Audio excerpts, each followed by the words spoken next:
Hey guys, tonight we begin with the wonderful disaster known as being a teenager in ancient Rome. A time when adulthood started at 13 and fashion was just fabric draped with confidence. So before you get comfortable, take a moment like the video and subscribe, but only if you genuinely enjoy what I do here. And let me know in the comments where you're tuning in from and what time it is for you. It's always fascinating to see who's joining us from around the world. Your life as a Roman teenager begins with the one thing Rome excels at: noise so loud it could wake the dead. Before the sun even stretches its golden little fingers over the horizon, the city has already declared war on your sleep. The first sound? Your neighbour yelling at his mule. Why? Because the mule has opinions, and it's expressing them. Loudly. On cobblestone. At dawn. You haven't even opened your eyes yet, and you already know today is going to be a Roman kind of day. Chaotic and slightly disappointing. If you're wealthy, you wake in a villa so beautiful that even the gods would envy your mosaic floors. But don't get too comfortable. That gorgeous open-air design also means your house is basically a wind tunnel with expensive decor. Your servant gently taps your shoulder awake with the energy of someone who gave up on their dreams long ago. They whisper, "Young master, it is time." But what they really mean is, please wake up before the rooster starts screaming again. If you're poor, your sleeping situation is more flexible. You share a room with enough siblings to populate a small legion. Your mattress is straw, and you know it's morning because your brother just rolled off his half and onto your face. The rooster is screaming outside, the neighbour is arguing about bread prices already, and you seriously consider inventing the modern door just to shut out the noise. The smell of Rome hits you next, a cocktail of olive oil, warm bread, incense, smoke, sweat, and whatever mystery liquid your upstairs neighbour threw out the window last night. Privacy? Never heard of her. Peace? She moved away years ago. Your feet hit the floor. Cool terracotta tiles for the upper class. Cool packed dirt for everyone else. Either way, it's cold enough to make you question all your life choices.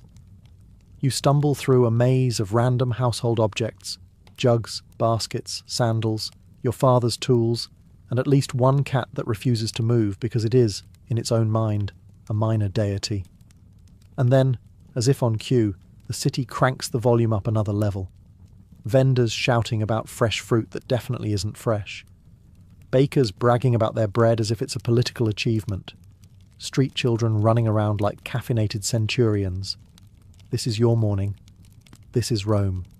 A city that doesn't gently wake you. It grabs you by the tunic and says, "Rise, shine, survive." Breakfast in ancient Rome is underwhelming. Calling it a meal is generous. It's more of a suggestion, a whisper of food, a small edible gesture to convince your stomach not to file a complaint with the gods. You shuffle into the main room of your home, still half asleep and already annoyed at the world. Outside, the streets roar with life, but inside, your family is preparing ientaculum, the Roman breakfast, which has the nutritional excitement of a beige wall.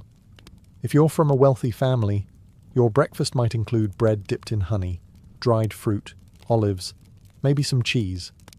Basically, snack food your rich uncle pretends is light and elegant, when in reality it barely registers as sustenance. Slaves bring the food out with the look of people who know you're about to complain no matter what they serve. If you're from a poorer family, your breakfast is simpler, much simpler. Bread, just bread, possibly hard bread. The kind of bread that, if thrown at someone, could cause permanent emotional damage.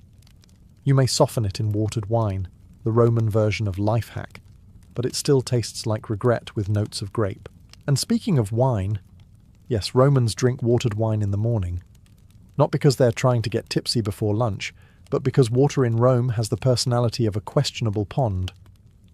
The teenagers of Rome drink diluted wine and call it hydration. Meanwhile, modern parents panic if their kid has too much caffeine. The family gathers around the table, which is really just a plank of wood pretending to be furniture. Your father is already discussing politics, taxes, or that neighbour who looked at him funny last week. Your mother is mentally planning the entire day, cleaning, ritual duties, shopping, and reminding you to behave in public, a full-time job. If you're a wealthy teen, you eat your breakfast while a slave stands nearby holding your shoes, waiting for you to finish so they can help you tie the straps. If you're poor, your mother tosses your sandals at you from across the room with the accuracy of a trained centurion. And then you go outside, the smell of breakfast, mostly bread, olives, and light disappointment, drifts behind you as the full aroma of Rome hits you square in the face.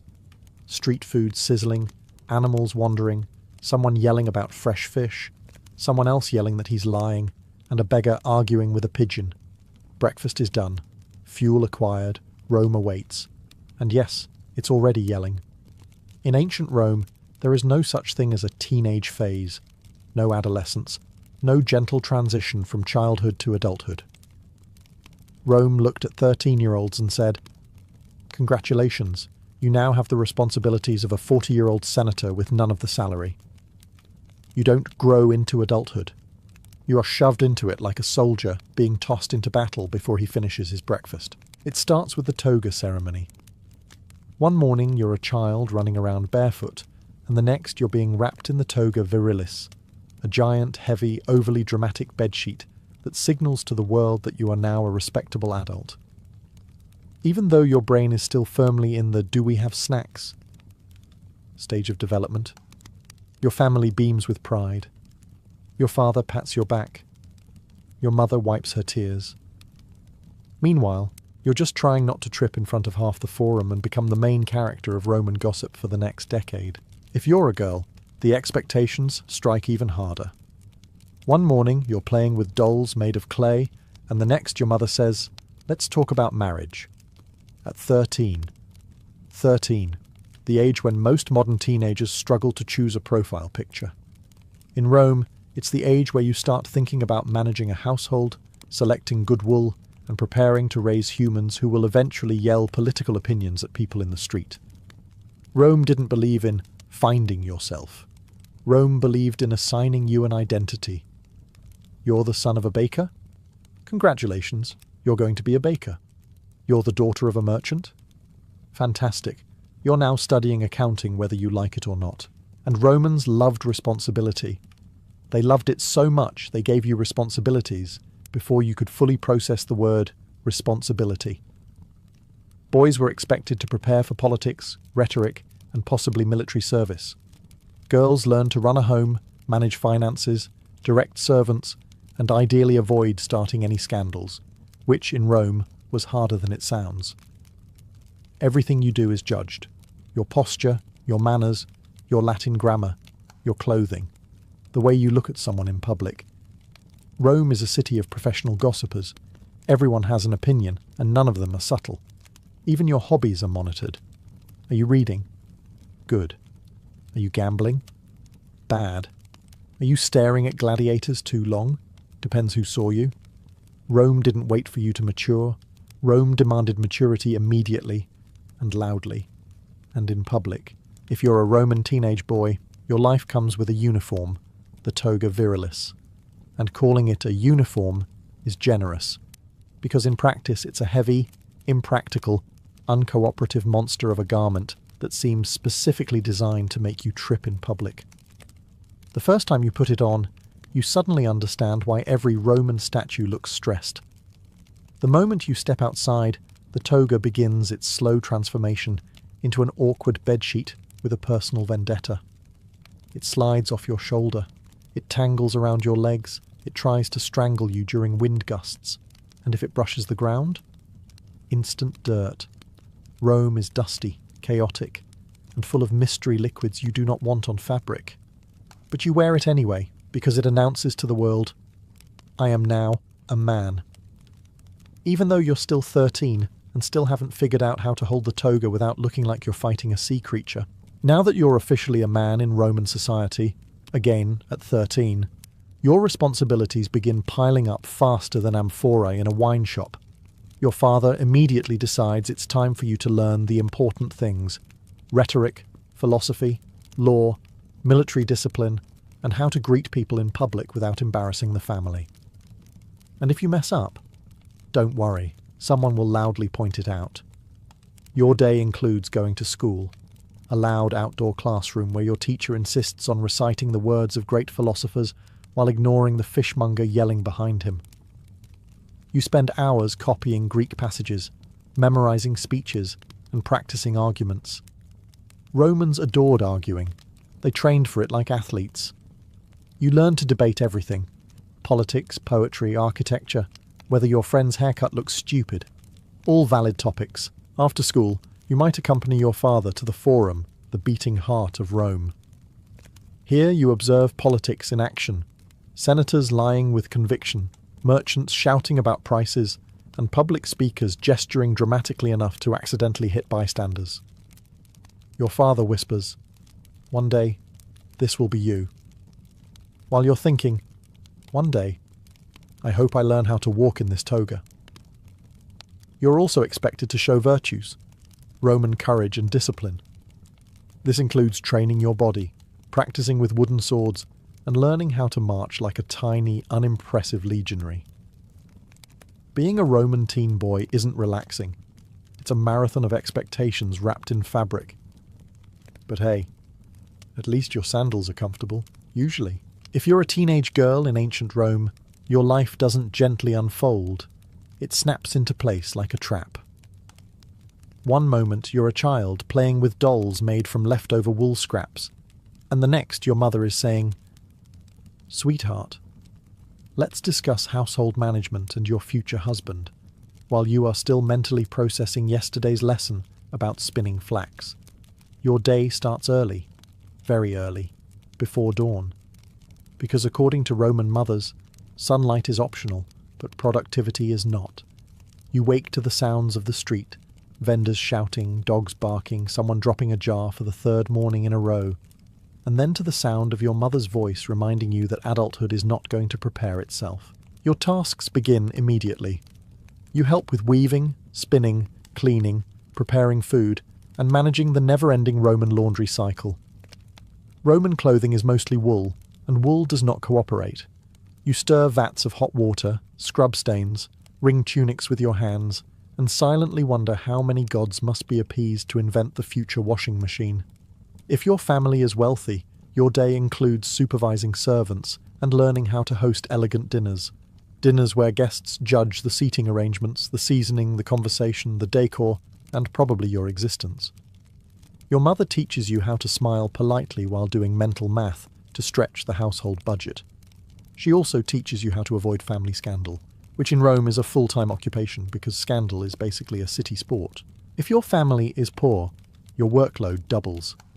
You help run the family stall at the market, carry amphorae that weigh more than you do, bargain with merchants who all believe they are comedic geniuses, and chase your siblings around before they accidentally set something on fire. And on top of all of this, you're expected to prepare for marriage.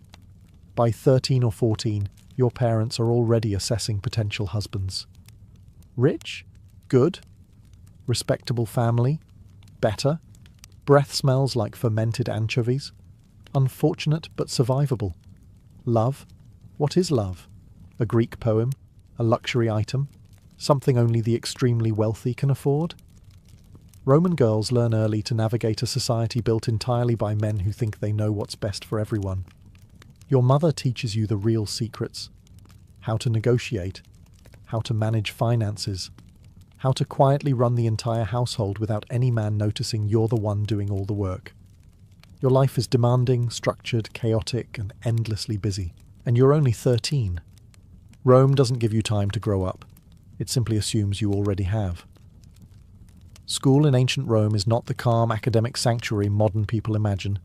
There are no quiet classrooms, polished hallways, or inspirational posters reminding you to reach for the stars. No.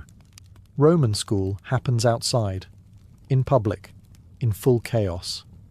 You're basically trying to learn philosophy in the middle of a farmer's market. Your school day begins when you arrive at the ludus, which is essentially a small space near a street or marketplace. Your teacher, the literator, is already there, sitting with the eternal expression of someone wondering why the gods cursed him with a career involving teenagers. Your classmates gather around the teacher, each armed with a wax tablet, a stylus, and the attention span of a mildly caffeinated squirrel. The street is loud. Children run by. Merchants yell about olives. A stray dog wanders in and decides your wax tablet is a chew toy.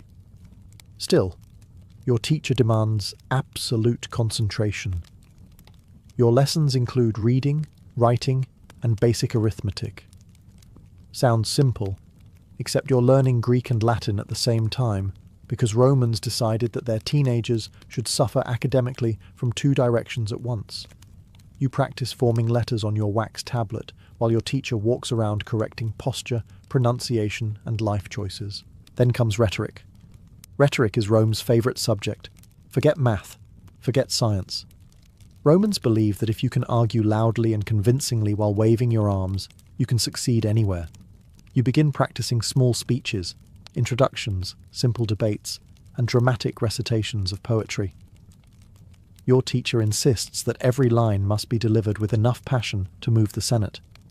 Meanwhile, you're just trying not to get distracted by the fishmonger arguing with a customer 3 feet away. If your family can afford it, you later graduate to the grammaticus, the advanced teacher. Here you study Greek literature, history, geometry, and the correct way to insult someone using Homeric vocabulary. You learn the difference between good grammar, elegant grammar, and grammar that will cause Cicero's ghost to slap you. Of course, teachers are strict. They enforce discipline with a stick that has a name, a nicknamed stick. And somehow that is not the most terrifying part. The most terrifying part is the constant expectation that you will grow up to be a well-spoken, well-mannered, socially presentable Roman citizen who does not embarrass the entire household by tripping over their toga during a speech. School in Rome is loud, demanding, chaotic, and yet you learn. Because in ancient Rome, education isn't optional. It's preparation for a life lived in public, and Rome is always watching. By the time you're a teenager in ancient Rome, the city has already made one thing very clear. You are now useful. Not cute, not growing, not figuring things out. Useful. Rome believes deeply in squeezing productivity out of every human from the moment they can walk without falling into a fountain. If you're from a poor or modest family, your day involves more chores than a modern teenager could survive emotionally. Forget clean your room. You're scrubbing floors, hauling water from a fountain several blocks away, cutting vegetables, feeding animals, weaving cloth, sweeping courtyards, and trying not to inhale too much dust as your brother shakes out rugs from the balcony like he's summoning a sandstorm. Laundry? Congratulations, you get to help. And Roman laundry is not laundry. It's warfare. Clothes are soaked in tubs, stomped on, scrubbed with brushes, rinsed, wrung out, and hung to dry in a way that somehow involves every relative shouting directions simultaneously. And just when you think you're done, your mother appears holding another basket like a disappointed goddess. If you're a boy, chances are you're also apprenticed somewhere, maybe with a blacksmith, where your day consists of being sweaty, soot-covered, and yelled at by a man who speaks exclusively in grunts and hammer noises. Or maybe you're apprenticed to a potter, where your job is to carry heavy clay and try very hard not to break anything, because the potter has the patience of a tired bull. If you're a girl, your apprenticeship happens inside the home. You learn weaving, spinning, cooking, budgeting, storage management, and the ancient Roman art of smiling politely while solving everyone's problems quietly. Your mother trains you like a general preparing a commander.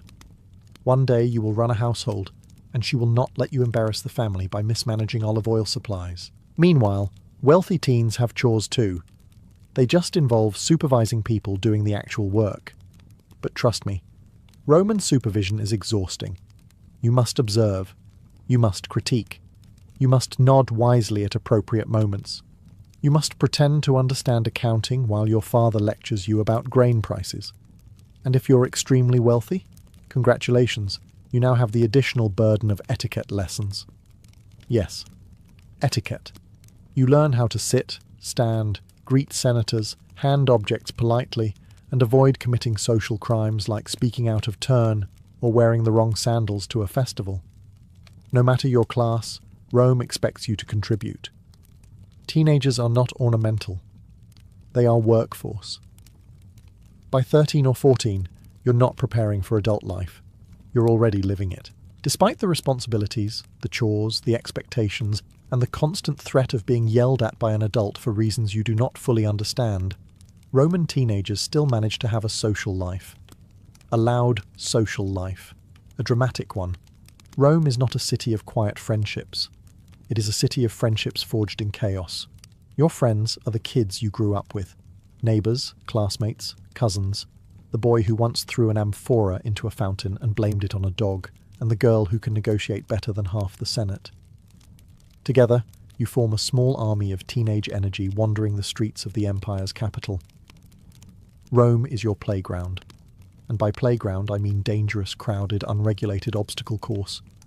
You dart between carts, avoid stray dogs, dodge unexpected puddles of questionable liquid, and weave around merchants who consider shouting at teenagers a beloved hobby. You meet your friends in the forum, at the baths, or at the nearest food stall selling bread, olives, or garum-soaked snacks. Street food is your lifeline. You and your friends eat while discussing vital teenage topics. Which gladiator is the coolest? Whether your rhetoric teacher is secretly cursed, and who saw a senator trip over his toga last week.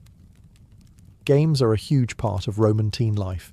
You play ball games in cramped courtyards, board games with knucklebones, and 100 chaotic variations of tag that involve rules no adult understands. Boys might wrestle or practice mock combat. Nothing says friendship like trying to tackle your friend into the dirt. Girls socialise through weaving circles, gossip sessions, and occasional moments of peaceful rebellion, like rolling their eyes when adults think they aren't looking. The baths are the ultimate hangout spot. Even teens too broke to afford a proper meal will save a coin or two for entry. Inside, you sweat in the hot room, splash in the cold plunge, whisper gossip, brag about your tutors, complain about chores, and pretend to be sophisticated adults while actually behaving like noisy teenagers convinced the steam hides their secrets. Of course, Rome is full of rules, so sneaking out is practically mandatory. Teens slip away to watch chariot racers train, to hear street performers practice comedy routines, or to spy on gladiators doing warm-ups.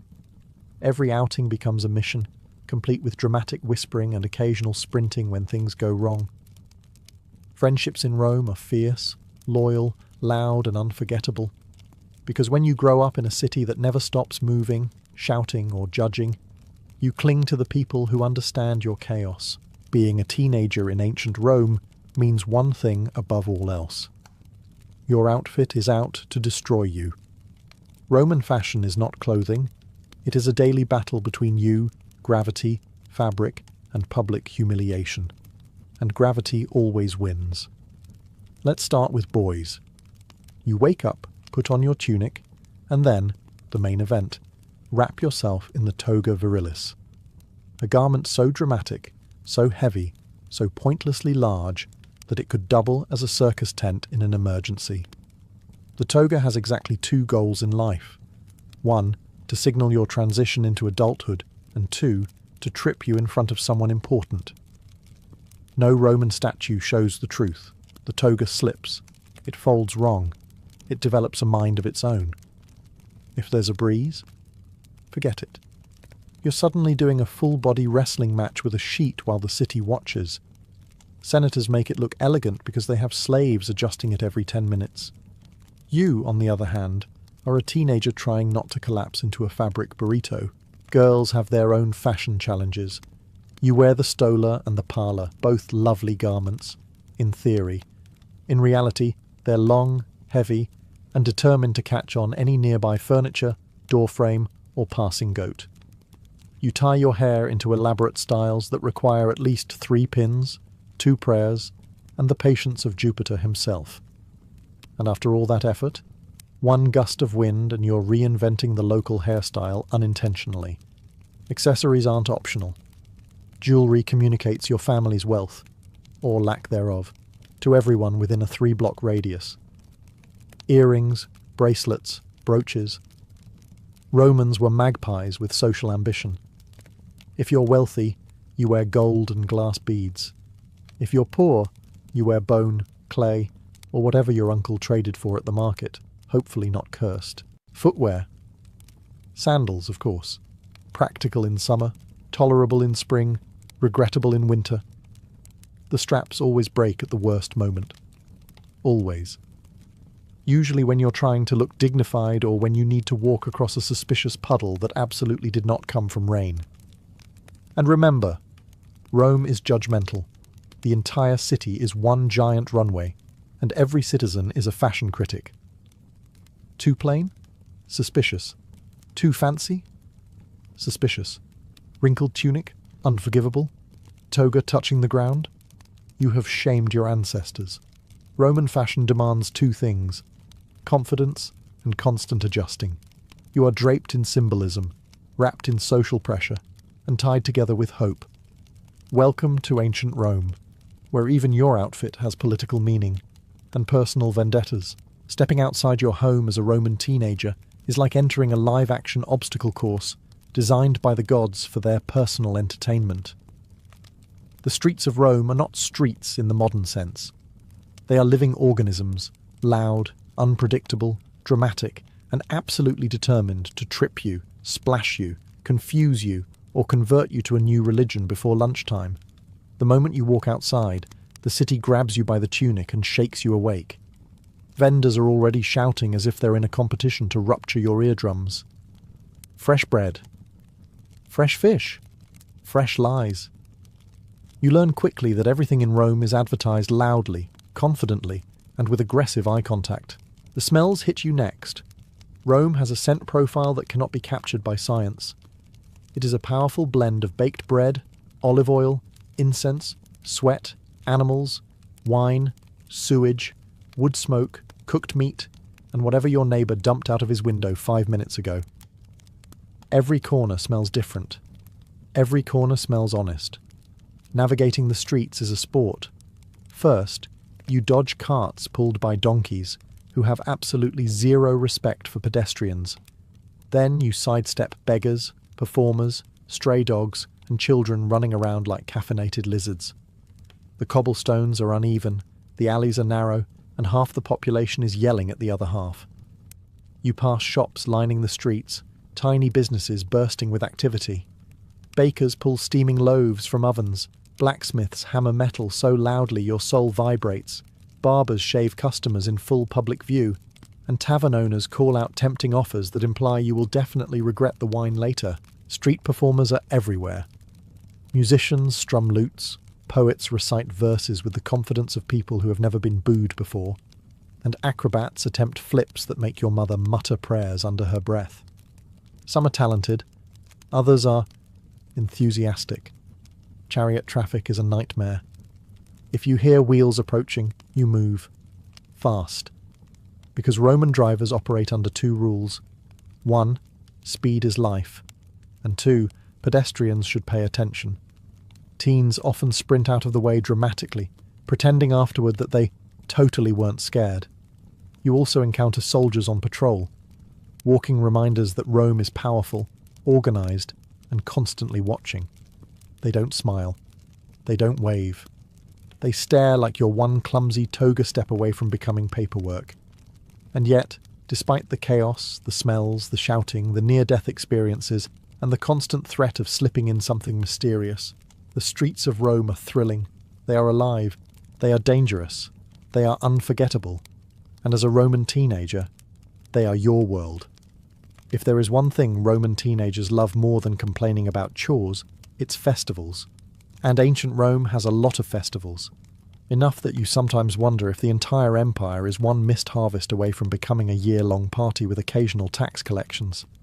Festivals in Rome are loud, chaotic, joyful, reckless, and suspiciously lacking in rules, which means teenagers love them. Let's begin with the big one, Saturnalia. For one glorious week in December, Rome flips upside down. Masters serve their slaves, families exchange gifts, gambling becomes socially acceptable, and teenagers are allowed to behave like overexcited goat herders with no adult supervision. You wear bright clothes, shout in the streets, and eat enough sweets to question whether the gods invented diabetes. Then there's Lupercalia, a festival that modern parents would absolutely ban. Teenagers gather to watch half-naked priests run around the city smacking people with strips of goat hide for fertility. You pretend you're only watching ironically, but deep down you know everyone your age finds it hilarious, and chaotic, and slightly concerning. Floralia is another favourite, a spring festival full of flowers, dancing, theatrical performances, and people acting dramatically despite being completely sober. Teenage girls love it for the fashion. Teenage boys love it for reasons they deny when parents ask. Every festival comes with food stalls, performers, music, and the ancient Roman version of carnival chaos. You wander the streets with your friends, eating honey cakes or roasted nuts, while street magicians perform tricks that definitely involve cheating, but are entertaining anyway. You watch actors perform bawdy comedies in masks, so exaggerated they could haunt your dreams. Acrobats flip, musicians play, people dance with abandon. Rome becomes a playground. But festivals aren't the only entertainment. The Colosseum and amphitheatres are magnets for teenagers. You and your friends sneak away to watch gladiators train, muscular warriors practicing with wooden swords, while you pretend you're there for educational purposes. The energy, the cheering, the drama. It's addictive. Your mother says the games are too violent. Your father says they're culturally important. You insist you're just interested in the strategy. Then there's the Circus Maximus, home of chariot racing, the ancient equivalent of Formula One mixed with MMA. Teenagers pick teams, paint symbols on their sandals, and scream themselves hoarse as horses tear around the track at breakneck speed. Winning feels like triumph. Losing feels personal. Festivals and entertainment aren't just pastimes. They're freedom. They're joy. They're the heartbeat of Roman teenage life.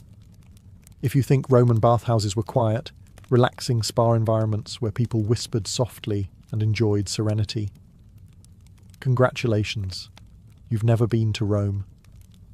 The bathhouse is the beating heart of Roman social life. Loud, crowded, humid, chaotic, and somehow still everyone's favourite place to hang out. As a Roman teenager, the baths are the place to socialise. You and your friends don't say, "Let's meet up later."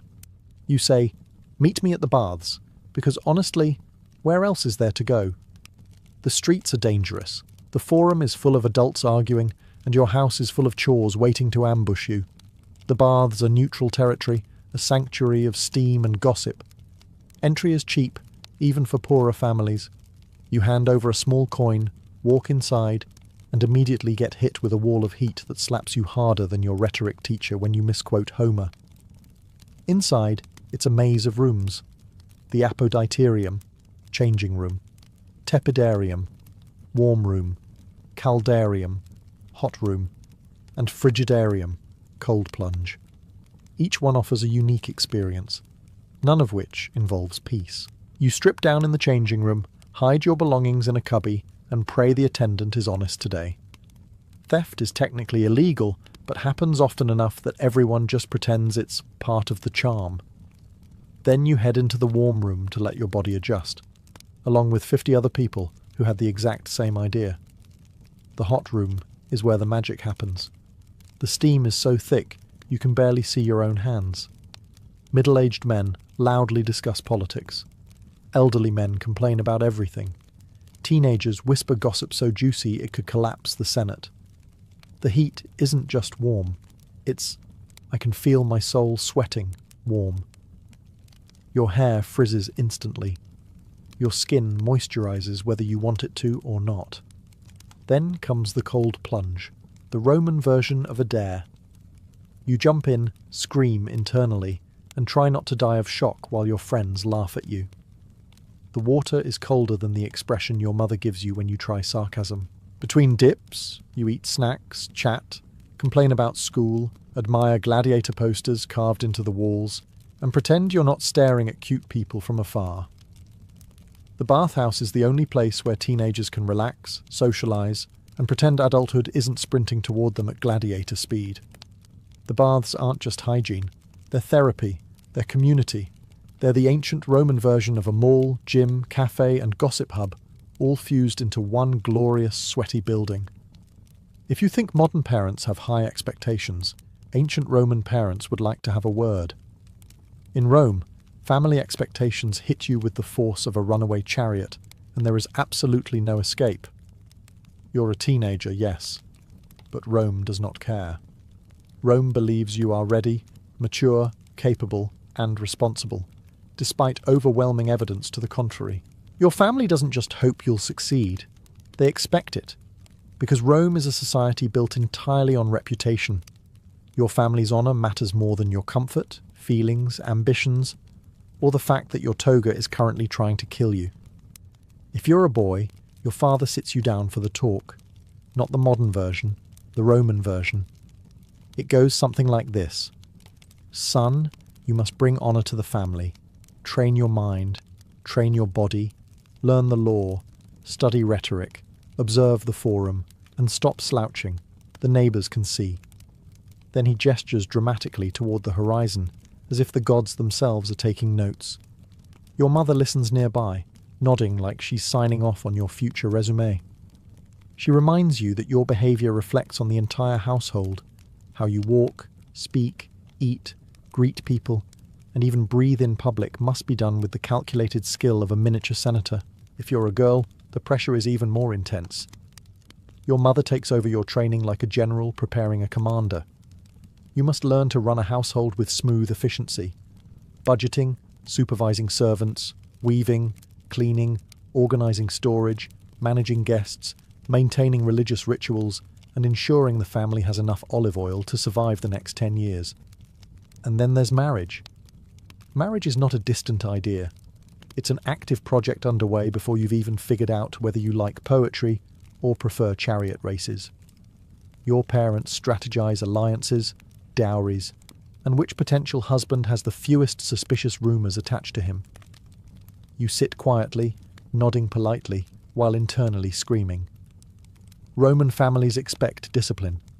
They expect modesty. They expect achievement. They expect obedience. They expect you to act with the composure of a 45-year-old politician while still shaking sand out of your sandals from yesterday's street games.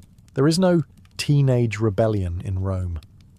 Not because teenagers don't feel rebellious, they do, but because rebellion ends with a 3-hour lecture on honour, duty, ancestors, Jupiter, and why your behaviour might cause drought. Rome doesn't simply raise teenagers, it forges them, under pressure, under expectations, under the watching eyes of the entire neighbourhood. For all its politics, noise, and questionable smells, ancient Rome still had one universal constant. Teenagers developing dramatic crushes that could power an entire amphitheatre.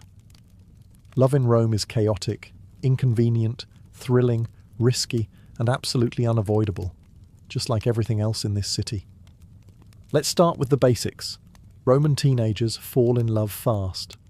You glance across the forum, see someone adjusting their toga without falling, and suddenly you're convinced the gods have sent you a sign. You spot someone at the baths, their hair perfectly curled, or at least not completely ruined by steam, and your heart decides this is destiny. Never mind that you've never spoken to them. Details can be sorted out later. Your friends are no help, of course. They encourage everything. You should talk to them. You should write them a poem. You should pretend you need directions even though you've lived here your whole life. Teenage Romans invented bad advice long before the internet. If you're a boy, you attempt to impress your crush through careful techniques such as standing near them awkwardly, gesturing exaggeratedly in conversations they aren't part of, or pretending your toga isn't strangling you. You might try writing a small poetic line inspired by Ovid, except it ends up sounding more like a shopping list with emotions. If you're a girl, things are more complicated. You can't just walk up to someone and say, "Hi." That's scandalous. Instead, you master the art of the sideways glance. Subtle, strategic, and devastating. You pass each other in the market, carefully pretending not to notice while absolutely noticing. You exchange shy smiles while your mothers argue over vegetable prices. Love letters exist, but they're not folded notes passed under desks. They're wax tablets with dramatic expressions like, "Your beauty burns brighter than Vesta's flame," which your parents absolutely should not find lying around. If they do, you'll endure a lecture so long it may span multiple political administrations. Of course, there's always the risk of gossip. Rome is the world capital of gossip. You confide in one friend, and by sunset the entire neighbourhood has opinions on your imaginary romance. Senators gossip, bakers gossip, even the stray dogs probably gossip. And yet, love persists. Despite the rules, despite the parents, despite the toga malfunctions. Because even in a city obsessed with duty and honour, Roman teenagers found ways to feel everything intensely, to hope, to dream, to flirt badly, and to imagine futures far bigger than the walls of their family home. In Rome, love isn't private. It's art, it's drama, it's survival, and occasionally a complete disaster. By the time you reach your late teens in ancient Rome, the city has already decided your fate. Not asked. Decided. Rome does not wait for you to discover yourself, find your passion, or figure things out. Rome believes all of that belongs in Greek philosophy classrooms, not your life. You are expected to step into adulthood with the confidence of someone who knows what they're doing, despite the fact that you absolutely do not. If you're a boy, adulthood arrives with a thud. Suddenly your father drags you to the forum and starts introducing you to people you've never met, but are somehow supposed to impress. Senators, merchants, magistrates, all giving advice you didn't ask for. One pats your shoulder and says, "You must uphold Roman values," and you nod politely, even though you still panic when your toga folds wrong. Your future is a buffet of responsibility. Law, politics, military service, or taking over the family business. And just when you think you're ready to choose your path, adults remind you of the other duties: honouring ancestors, maintaining family honour, avoiding scandal, making smart financial decisions, and, of course, producing heirs one day. No pressure. If you're a girl, adulthood is even more intense. You don't step, you vault into responsibility. You're expected to run a household with the precision of a military commander. You manage servants, budget resources, organise religious duties, prepare meals, host guests, oversee weaving, and smile gracefully through every crisis the family invents. And then there's marriage. Marriage isn't a romantic journey. It's a strategic alliance, a long-term plan, and the ancient Roman version of "please don't embarrass us." You learn how to navigate your new household with charm, patience, intelligence, and occasionally the quiet rage of someone who hasn't had a day off since childhood.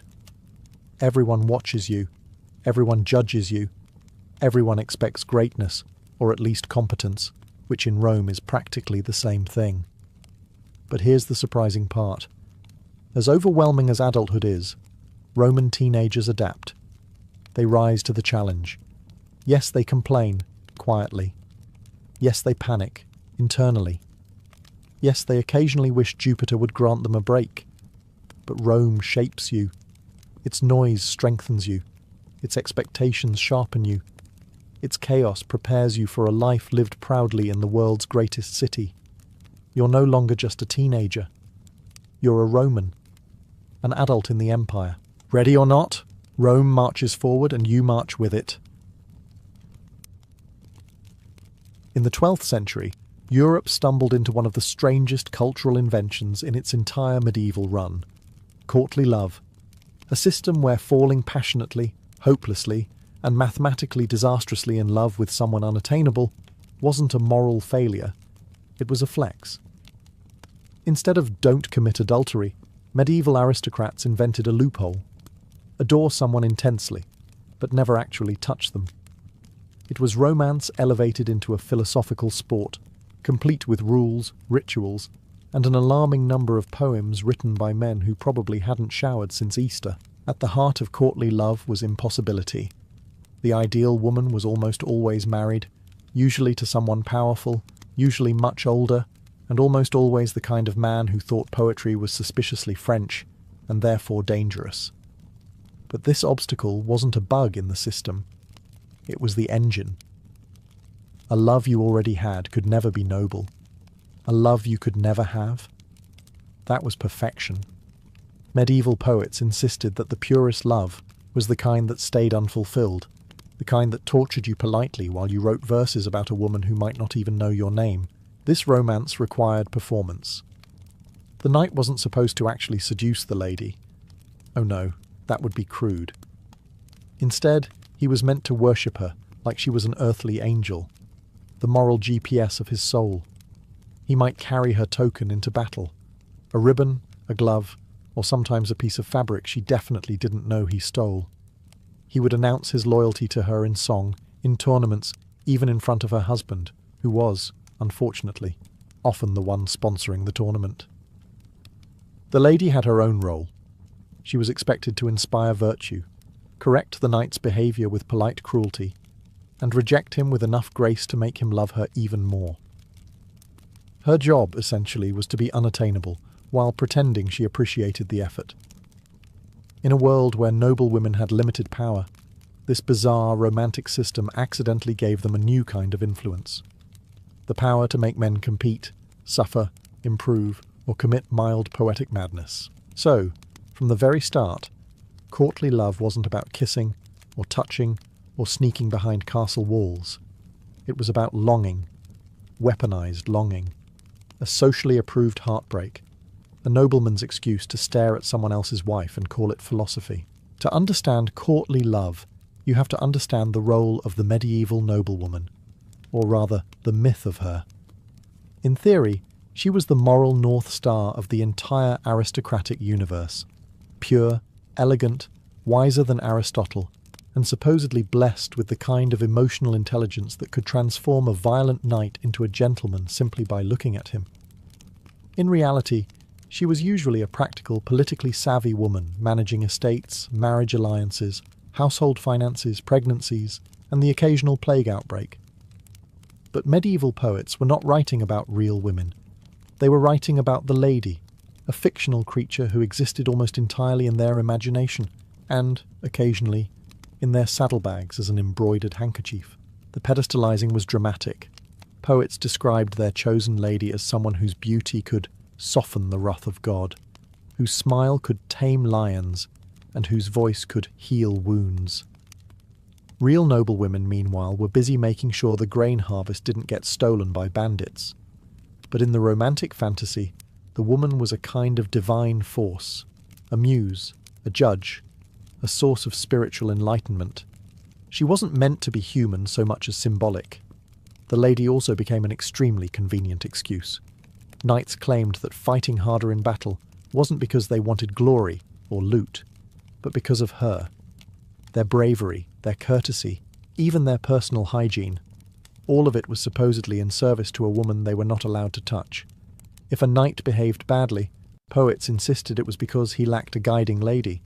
If he behaved well, it was because a lady had inspired him. Medieval women were apparently responsible for everything except the weather. But pedestal life had drawbacks. A noblewoman being worshipped by some knight who wasn't her husband walked a tightrope. If she encouraged him too much, she risked being accused of adultery. If she rejected him too harshly, she violated the rules of courtesy. She had to gently decline his advances, while allowing him to continue the emotional melodrama that fueled his poetry. Think of it as the medieval equivalent of being stuck with a persistent admirer while maintaining your reputation, except the admirer shows up in chainmail reciting metaphors about your eyebrows. Yet despite the absurdity, this idealization gave noblewomen an unexpected kind of social gravity. In a society that rarely allowed women direct power, being placed on a pedestal, even an imaginary one, could tilt the world ever so slightly in their favour.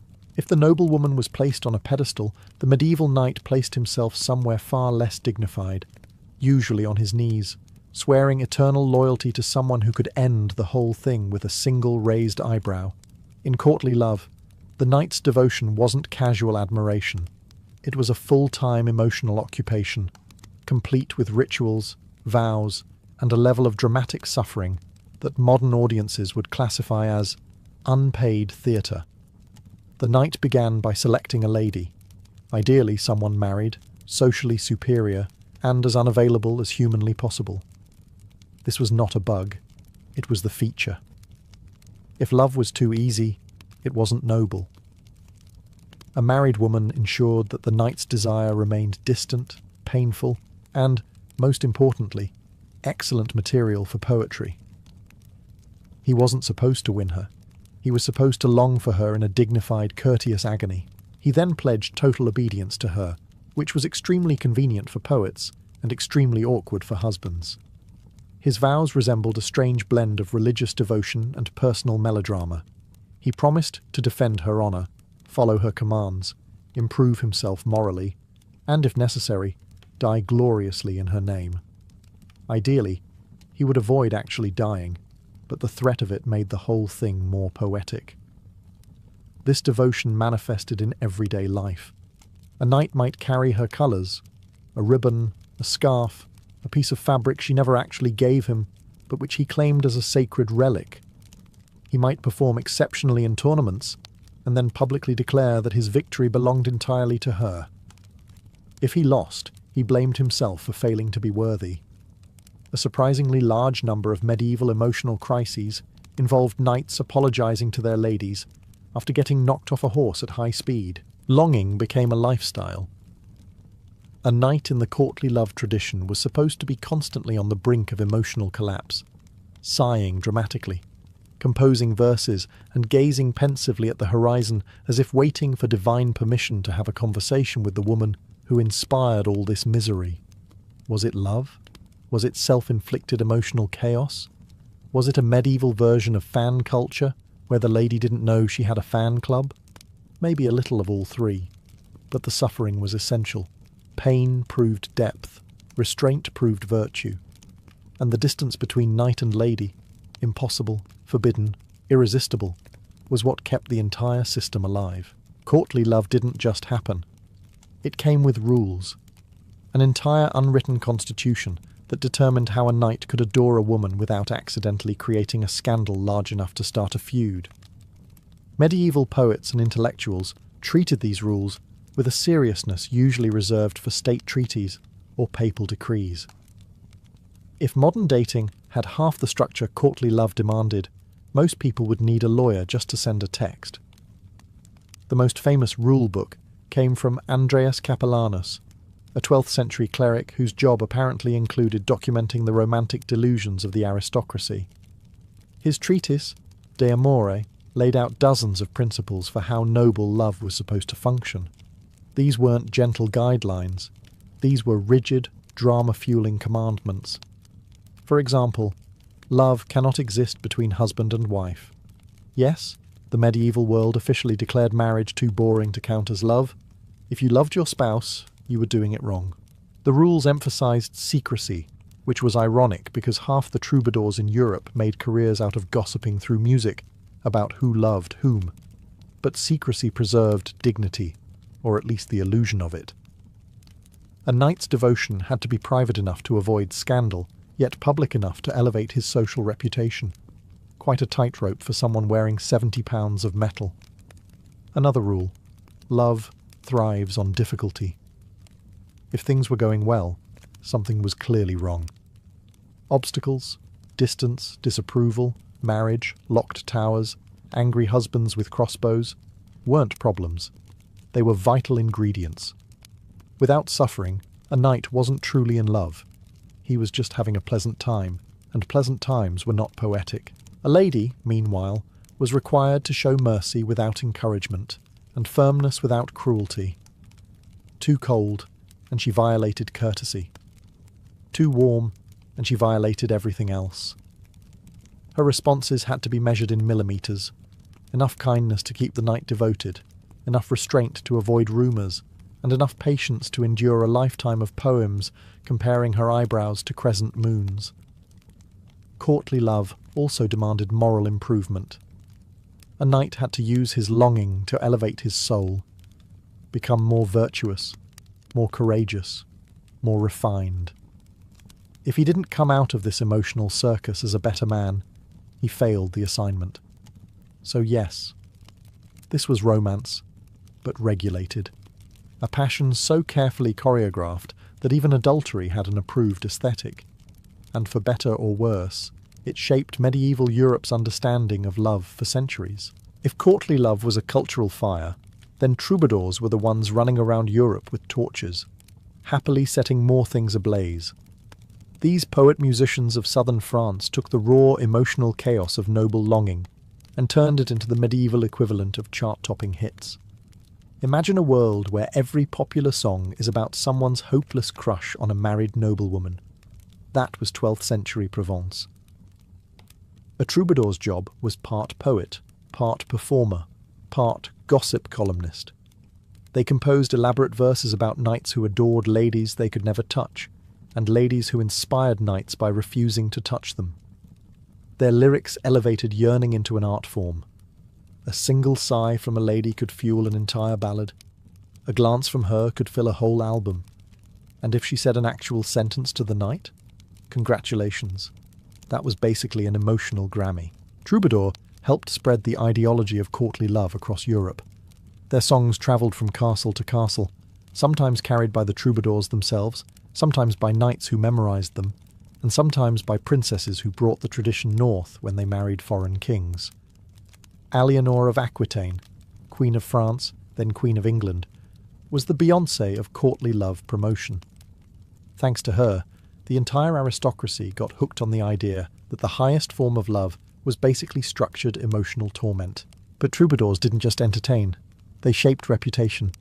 A knight could commission a poet to celebrate his devotion, a medieval PR strategy. A lady could gain social prestige through songs praising her beauty and virtue.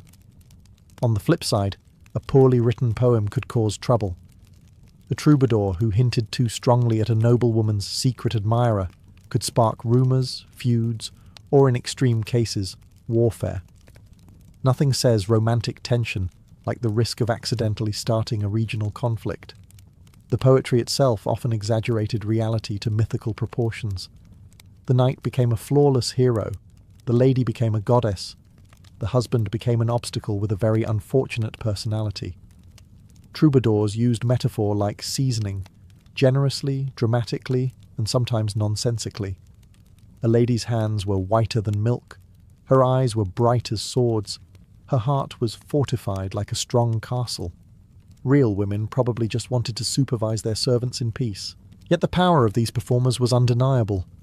They turned longing into entertainment, secrecy into spectacle, and personal heartbreak into a collective cultural obsession.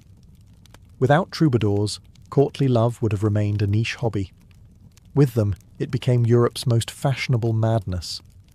To understand why courtly love became so wildly popular, you need to understand medieval marriage, or rather, the stunning lack of romance inside it. Marriage among the nobility was not about emotion. It was about property, alliances, land rights, heirs, and making sure your neighbour didn't invade you next spring. Feelings were, at best, irrelevant. At worst, they were a liability. From the moment a noble child was born, their marriage was essentially pre-decided. Families negotiated matches like chess moves. A daughter might be engaged at age 3, married at 12, and running a household before she could legally drink medieval wine without supervision. Her personal preferences, not part of the negotiation. Her future husband's personality, also not part of the negotiation. If he happened to be twice her age, emotionally unavailable, permanently grumpy, or built like a warhorse, that was simply her new reality. For men, the situation wasn't much more romantic. A knight might dream of adventure, glory, or a noblewoman who actually smiled at him. Instead, he was told to marry whoever brought the best land deal. Marital affection could happen, of course, but no one counted on it. That was something you got lucky with, like finding an unraided grain store or surviving an arrow wound. So, into this emotional desert strode courtly love, a system where nobles were allowed, even encouraged, to feel something, as long as it wasn't for their actual spouse. Adultery itself was still officially forbidden, but emotional adultery, that was practically a pastime. A woman could admire a knight who wasn't her husband. A knight could replace marital duty with devotional longing. and all of this was considered culturally refining rather than messy. Courtly love, in a strange way, was the pressure valve of the aristocracy. It made emotional life interesting again. It created drama, excitement, purpose. A noble woman whose marriage was politically necessary rather than fulfilling could enjoy admiration without breaking social rules. A knight stuck in a political marriage could pour his yearning into someone idealized rather than someone chosen for dowry calculations. The contradiction was astonishing. Medieval society publicly condemned adultery, while privately glamorizing a romantic system built entirely around wanting someone you were not allowed to have. But the truth is simple. Courtly love existed precisely because medieval marriage almost never involved romance. When your spouse is assigned like a feudal tax, longing finds someplace else to go, preferably towards someone who makes better poetry. For a system built entirely around desiring someone you weren't supposed to touch, courtly love tiptoed suspiciously close to actual adultery. So close, in fact, that whole armies of clergy, nobles, and irritated husbands spent centuries arguing about where the line was. The official rule was simple. Courtly love must remain pure, untouched, unsullied, wonderfully impossible. The unofficial reality? Let's just say that plenty of medieval couples treated the rules as creative guidelines. The whole system rested on a fascinating medieval skill: pretending. A knight could swear lifelong devotion to another man's wife as long as he did so in polished poetry, rather than in a dark corridor. A lady could accept his admiration as long as she maintained a tone that said, "I adore your devotion," not "meet me behind the dovecote." In theory, it was emotional theatre without physical consequences. But humans are humans, even in the 12th century, and a knight writing 14 poems about a woman's hair was not always satisfied with metaphor. Troubadours didn't help. Their songs blurred lines, hinted at secret rendezvous, and occasionally veered into "we all know what's happening here" territory. Courts buzzed with whispers. Which lady's knight had gotten too bold? Which husband was pretending not to notice? Which poet needed to be exiled for insinuating a bit too much? The fact that so many romances ended with "we will never consummate this love" should tell you everything about how often the opposite occurred. The church, predictably, hated all of it. Clerics warned that even loving someone in the heart only was a spiritual threat, like adultery performed entirely with sighs. They preached sermons condemning lust, disguised as nobility, and accused troubadours of spreading moral decay through catchy melodies. Meanwhile, nobles attended these sermons while wearing their lady's ribbon on their sleeve. Husbands had the hardest time. Publicly, they had to act dignified. Courtly love was trendy after all. Privately, many were furious. Medieval law codes are full of suspicious references to jealous husbands, sudden duels, and cases where a knight accidentally fell out of a window. At the same time, being admired by a famous knight elevated a lady's household prestige. So most husbands swallowed their pride and hoped their wife's courtly admirer stayed in the poetic suffering stage rather than the actual risk of scandal stage. Courtly love balanced on a knife's edge. A love that must look adulterous without becoming adulterous, must inspire desire without fulfilling desire, must burn brightly without catching anything on fire. And somehow, against all logic, it worked. Most of the time. For something supposedly pure and elevating, courtly love had a spectacular talent for causing absolute chaos. Knights fell in love with the wrong women, kings grew suspicious, troubadours spread rumours, and occasionally the entire system escalated into political crisis, open warfare, or a papal meltdown. This was not just poetry. This was geopolitics with better metaphors. Take the famous case of Eleanor of Aquitaine, patron saint of complicated romance. Her court in Poitiers became the medieval equivalent of a romantic think tank, filled with troubadours inventing new definitions of love, ladies debating romantic ethics, and noblemen practicing chivalry with a level of enthusiasm that made husbands nervous.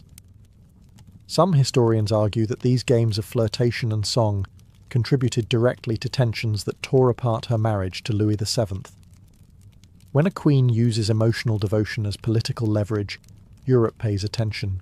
Or consider Marie de Champagne, who turned courtly love into a moral courtroom. She presided over love trials, where nobles debated theoretical romantic dilemmas like, can a lady love two men at once? These were intellectual exercises, yes, but they shaped attitudes about loyalty, adultery, and power. Ideas have consequences, especially when whispered into royal ears. Then there were the battles sparked by actual physical affairs disguised under the elegant banner of courtly devotion. More than one knight died defending a lady's honour, or at least defending the rumour that he was defending her honour. A nobleman publicly claiming devotion to the wrong woman could trigger family feuds, castle sieges, and long-standing alliances collapsing because someone composed one poem too many. The church, already suspicious of this emotional free-for-all, doubled down on condemnation when these scandals hit political nerves. Some clerics compared courtly love to heresy, a system where humans worshipped other humans with a devotion that belonged only to God. The idea that a knight could kneel before his lady the way he knelt before the Virgin Mary was spiritually dangerous and politically destabilizing. One bishop even warned that courtly love corrupts kingdoms faster than war. Strong words from a man who probably never had a troubadour write him a ballad. But despite the conflicts, the excommunications, and the occasional funeral involving way too much poetry, courtly love endured. It fed egos, shaped diplomacy, and gave bored nobles something to obsess over between crusades. In a world built on hierarchy and duty, forbidden affection was the one unpredictable spark that could tip everything into motion. Sometimes beautifully, sometimes catastrophically. By the time the Middle Ages limped into its final centuries, exhausted by plagues, wars, and increasingly questionable fashion choices, courtly love had already carved its place into European culture. What began as a poetic hobby among southern French aristocrats grew into a continent-spanning phenomenon that reshaped romance, literature, and the way Europeans understood desire itself. And although the system was contradictory, impractical, and occasionally lethal, it left behind a legacy that still echoes today. For one, courtly love invented romantic idealization, the idea that love is ennobling, transformative, and spiritually uplifting. Before this, European literature focused on battles, saints, and biblical disasters. Courtly love introduced something new: interior emotion. Suddenly, poetry wasn't just about slaying enemies or praising God. It was about the agony of longing, the thrill of admiration, and the psychological tornado that occurs when someone beautiful walks past you and ruins your entire week. It also transformed literature forever. From troubadour songs to Chrétien de Troyes' Arthurian romances, the emotional tension between forbidden lovers became one of Europe's favourite narrative engines. Think of Lancelot and Guinevere, the ultimate courtly love disaster duo. Their romance wasn't just a subplot, it became a moral earthquake that shook the entire Arthurian world. Authors across Europe devoured the formula: noble hero, unattainable lady, dangerous longing, tragic consequences. It was the medieval blockbuster template. Even modern romance owes the Middle Ages a debt. The tropes of unrequited love, the beloved placed on a pedestal, the idea that love requires suffering. All of these originated in the same courts where troubadours strummed lutes and noblewomen pretended they were flattered while mentally planning tomorrow's estate management. Every time a character sighs dramatically in a novel or a movie elevates romance into destiny, you're hearing faint echoes of a 12th century poet who rhymed heart with martyr in Occitan. And yet, courtly love was never just an artistic movement. It revealed something profound about medieval society: its hunger for emotion in a world dominated by duty. Nobles lived in a rigid hierarchy, bound by arranged marriages and political responsibilities. Courtly love was their escape, a socially approved rebellion that allowed them to feel intensely while pretending they weren't breaking any rules. In the end, this bizarre, beautiful, deeply impractical system became Europe's favourite madness precisely because it made life more dramatic, more poetic, more human. And even now, centuries later, the idea that love must be longed for, not possessed, still lingers, a medieval whisper guiding modern hearts. Victorian medicine had an extraordinary talent. It could turn almost anything a woman did into a medical crisis. Not eating enough? Illness. Eating too much? Illness. Feeling tired? Illness. Feeling energetic? Definitely an illness. And if a woman dared to express an opinion, or worse, boredom, anger, or desire, doctors reached for their notebooks like they were documenting an exotic creature discovered in the wild. The era produced some genuine breakthroughs in science, yes, but it also produced an astonishing catalogue of fabricated female disorders that would be laughable if they weren't used to control people. The most infamous of these was hysteria. According to Victorian physicians, nearly anything could trigger it. Too much thinking, too little thinking, riding a horse, reading novels, not wanting children, wanting too many children, or existing for slightly too long in a room without fresh air. Hysteria became the medical Swiss Army knife. It explained everything, which meant it explained nothing. And crucially, it was almost always diagnosed in women. Men, apparently, were immune. Convenient. But hysteria wasn't just a diagnosis. It was a framework, one that medicalized a woman's personality, emotions, frustrations, and desires. If a woman was depressed because she had no legal rights, she was hysterical. If she was angry because her husband treated her like decorative furniture, she was hysterical. If she expressed sexual desire, that was not seen as normal human behavior. It was pathology, and so doctors reached for the only tools they trusted: sedation, isolation, electrotherapy, cold baths, rest cures, and enough laudanum to tranquilize a horse. Victorians loved the illusion of scientific legitimacy. So instead of admitting that a woman's distress might have social causes, say, being trapped in a loveless marriage or being forbidden from education, they turned her suffering into a tidy medical label. And the more medical the label sounded, the easier it was to ignore the real problem. Hysteria made men feel logical, women feel silenced, and society feel justified. Even worse, these diagnoses often hid the truth behind the truth. Desire itself was treated as a malfunction. If a woman wanted intimacy or pleasure, doctors viewed it like a fever that needed cooling, a flame that needed extinguishing. In a world obsessed with moral purity and female obedience, diagnosing women became the perfect tool for policing them.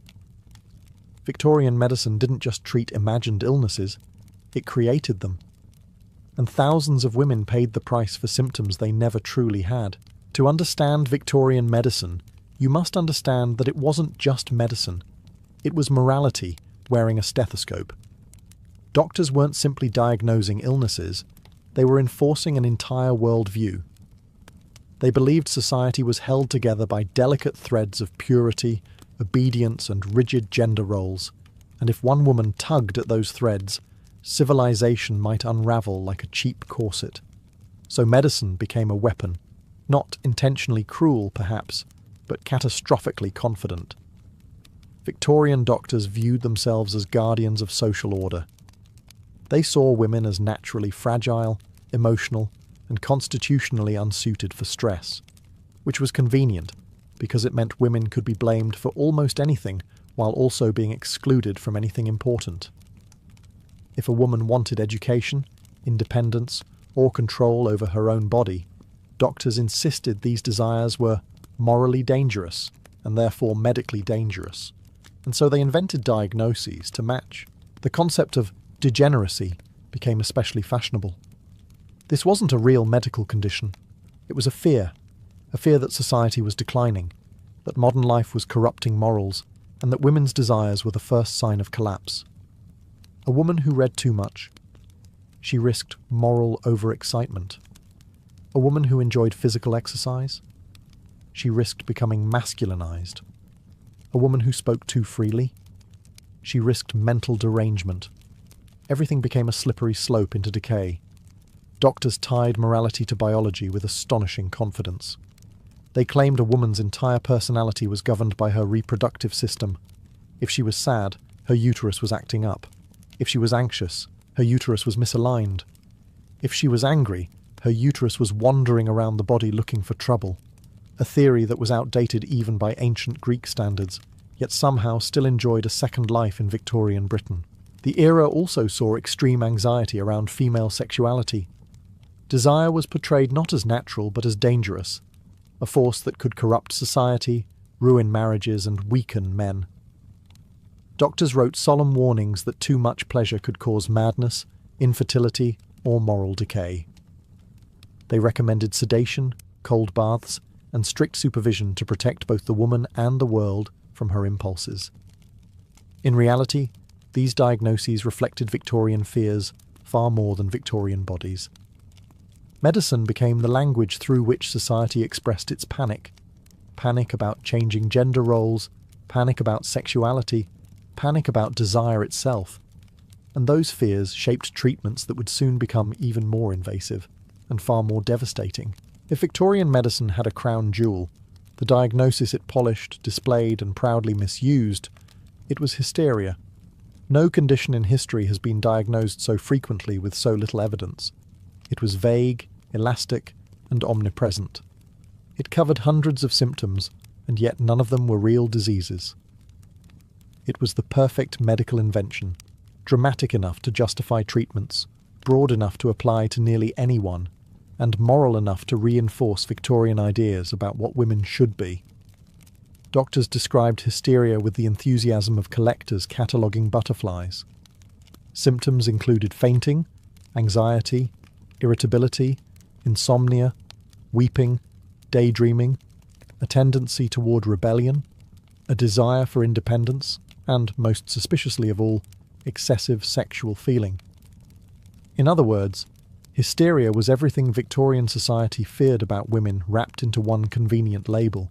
And because hysteria meant whatever a doctor decided it meant, its diagnoses skyrocketed. Middle-class women, married women, unmarried women, women who worked too much, women who worked too little. Nearly every type of woman was considered vulnerable. Meanwhile, men could suffer the same symptoms and simply be described as tired. Part of hysteria's power came from its false scientific aura. Victorian physicians loved the prestige of medical language, and so they borrowed heavily from outdated theories. The ancient Greek belief that a woman's uterus wandered around her body causing trouble, a whimsical bit of medical nonsense even classical writers joked about, resurfaced with a straight face in Victorian textbooks. Doctors earnestly insisted that the female reproductive system was unstable, unpredictable, and capable of causing emotional chaos if not properly controlled. The truth was far simpler. Hysteria was a socially acceptable way to dismiss women's suffering, silence their frustrations, and pathologize their desires. If a woman was overwhelmed by the suffocating demands of domestic life, she was hysterical. If she was furious about her lack of legal rights, she was hysterical. If she experienced sexual longing, or worse, dissatisfaction, hysteria was both the diagnosis and the warning label, and so treatments were prescribed not to heal but to discipline. Sedatives to quiet thoughts, cold baths to restrain impulses, rest cures to immobilize the body, isolation to curb agitation, all designed to restore the patient to the ideal Victorian woman, quiet, compliant, and unquestioning. Hysteria wasn't medicine. It was a culturally approved eraser, wiping away women's voices while pretending to care for their health. In many cases, the treatment became far more damaging than the so-called disease ever could have been. Of all the treatments Victorian medicine inflicted upon women, none was as infamous, or as quietly devastating, as the rest cure. Developed by Dr. Silas Weir Mitchell, the rest cure was described as a revolutionary treatment for hysteria, nervousness, female weakness, and any symptom that vaguely resembled unhappiness. In practice, it was psychological imprisonment wrapped in medical respectability. The rest cure prescribed one thing above all else: total inactivity. Patients were confined to bed for weeks or even months. They were forbidden from reading, writing, thinking hard, walking, fresh air, visitors, or anything that might stimulate their minds. Essentially, if it brought joy, exercise, or the slightest mental activity, it was banned. Women were expected to lie still and let their bodies rebuild their nerves, as if the human soul were a broken teacup that just needed a bit of quiet. Doctors believed rest restored feminine delicacy. In reality, it eroded mental stability. Healthy people would suffer under such isolation, but many patients were not healthy to begin with. They came into treatment depressed, anxious, or overwhelmed by domestic life. The rest cure amplified every symptom by stripping them of autonomy. Some women described feeling like prisoners in their own bedrooms. Others wrote later that they felt their identities dissolving day by day. Food was also controlled. Patients were forced to consume heavy, rich diets to restore vitality, sometimes fed by nurses as if they were children. Massage and electrotherapy were performed daily, not for comfort, but because doctors believed inactivity caused muscles to decay. The result was a bizarre routine. Eat, be massaged, lie still, obey. The more a woman resisted, the more her resistance was viewed as proof she needed treatment. Charlotte Perkins. Gilman's The Yellow Wallpaper remains the most chilling account of the rest cure's psychological wreckage. Gilman herself underwent Mitchell's treatment, was forbidden to write, and nearly lost her sanity. Her story depicts a woman slowly unravelling as isolation becomes madness. A fictional account rooted in horrifying reality. But the deeper cruelty of the rest cure was this. It treated a woman's pain as evidence of her unfitness, her thoughts as symptoms, her creativity as danger, her desires as disorder. It was Victorian morality disguised as medicine, punishing women for outgrowing the roles society had assigned them. It did not cure their suffering. It silenced it. And in that silence, many women broke. If Victorian medicine had a final threat, the shadow lurking behind every prescription, every scolding lecture, every whispered warning, it was the asylum. These institutions were presented as havens of treatment and scientific care, but in reality, they functioned as moral storage rooms, places where inconvenient women could be tucked away with medical justification. A husband, a father, even a brother could request a woman's commitment with breathtaking ease, and once inside, she might never see freedom again. Victorian asylums operated on a chilling principle. If a woman could not perform proper femininity, she was mentally unwell. And proper femininity meant obedience, calmness, modesty, and an astonishing tolerance for boredom. A woman who challenged her husband, refused her duties, sought education, or displayed sexual autonomy could be labelled with a variety of alarming diagnoses: moral insanity, erotomania, melancholic excitability, or the all-purpose favourite, hysteria. Once a diagnosis was written, no further evidence was needed. Medical authority became a cage. Conditions inside the asylums varied, but many were bleak. Overcrowded wards, poor sanitation, and high mortality rates were common. Treatments included cold water immersion, forced feeding, isolation cells, electrotherapy, and sedatives that dulled more than distress. Even simple acts, crying, pacing, refusing food, were recorded as proof of illness rather than reactions to imprisonment. Every behaviour became self-confirming evidence that the patient belonged there. But the most disturbing aspect wasn't the brutality. It was how ordinary the justifications were. A woman grieving too intensely after a death could be committed. A woman who read too much poetry could be committed. A woman who expressed romantic desire, or refused marital relations, could be committed. The asylum system blurred the boundary between medicine and morality until the two became indistinguishable. Some women genuinely suffered from severe mental illness, of course, but Victorian treatments rarely helped them. Others were entirely healthy, their incarceration motivated by family conflict, property disputes, or the inconvenient timing of their emotional lives. The asylum became the ultimate silencing mechanism. And the great irony? Male patients with similar behaviours were often treated differently. Men who drank, gambled, or expressed desire were indulged as passionate, or high-spirited. Women with those same impulses were degenerating. In the Victorian asylum, science claimed neutrality, but morality held the keys. And behind those locked doors, countless women disappeared into diagnoses that reflected not their minds, but society's fears. If the Victorian asylum was a cage, then sedation was the lock, a chemical method of quieting women whose emotions or desires made society uncomfortable. 19th century doctors had an astonishing enthusiasm for drugs that dulled consciousness. Opium, laudanum, chloral hydrate, bromides, ether. Substances that today would require medical caution were handed out with the confidence of a man watering plants. "She is troublesome," read one medical note. "Increase her laudanum." The solution to distress wasn't understanding. It was absorption into chemical fog. Sedation was often the first treatment offered for hysteria, anxiety, grief, sexual desire, or simply refusing to smile on command. Victorians treated emotions like medical fires. If a woman burned too brightly, extinguish her. And so women were routinely lulled into half-conscious states where they could neither protest nor participate in their own lives. Doctors insisted this was healing, that sedation calmed the nerves, soothed the spirit, and restored feminine gentleness. In reality, it kept women compliant. Laudanum was the era's superstar. A mixture of alcohol and opium, it was sold openly in pharmacies, recommended by doctors, and consumed by mothers, daughters, and even infants. It eased pain, yes, but it also erased restlessness, frustration, anger, and desire, all emotions. Victorian society deemed unseemly in women. Many became dependent without anyone recognizing it as addiction. After all, dependency looked very similar to the ideal Victorian woman: quiet, passive, pliant. Chloral hydrate, known as the knockout drops, became another favourite.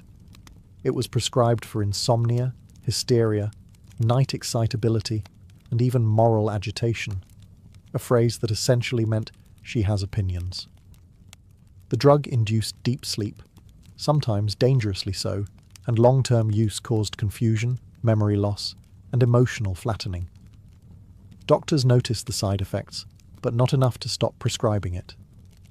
A silent patient was easier to manage than a suffering one.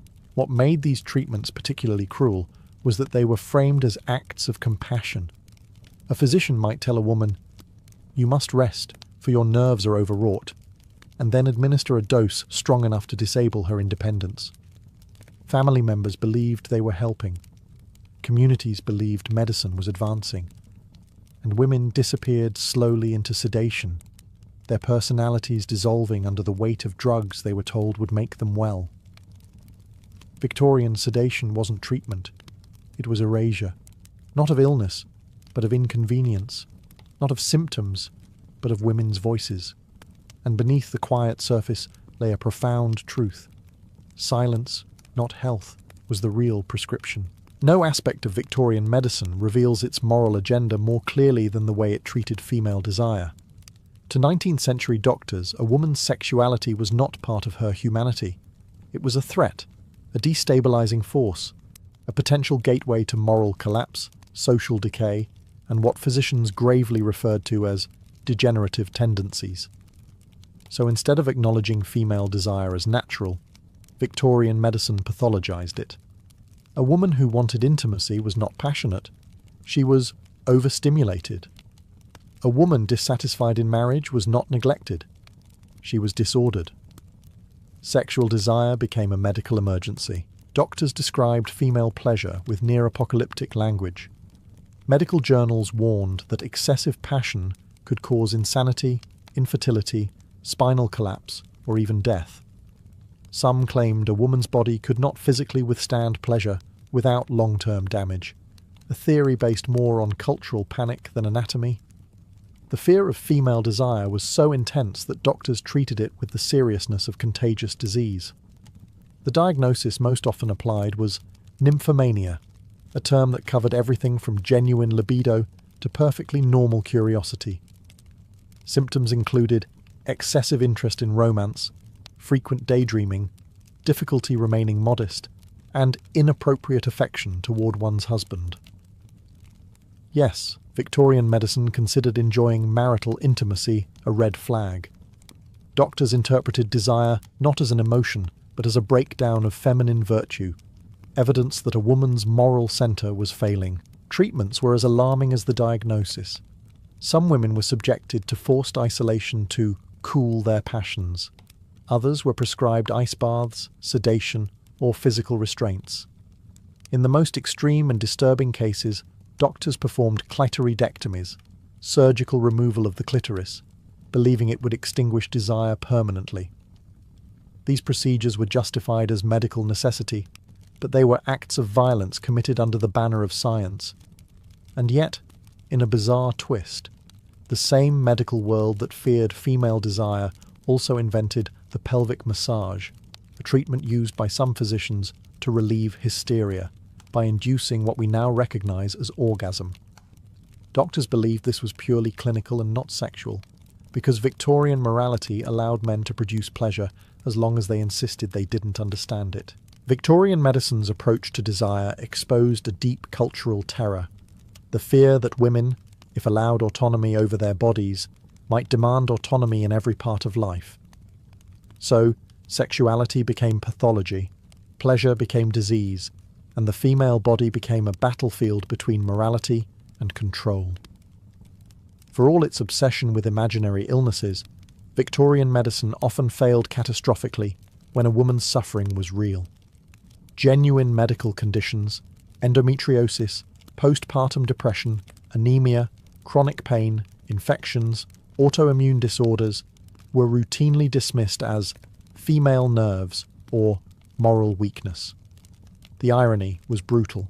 The same society that diagnosed women for simply having emotions refused to diagnose them when they were genuinely ill. A woman experiencing crippling menstrual pain might be told she was exaggerating. A woman with chronic fatigue was deemed lazy.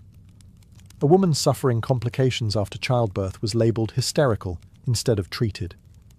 Victorian doctors wrote confidently about the female body, yet their knowledge was astonishingly incomplete. Women's anatomy was rarely studied, women's symptoms rarely believed.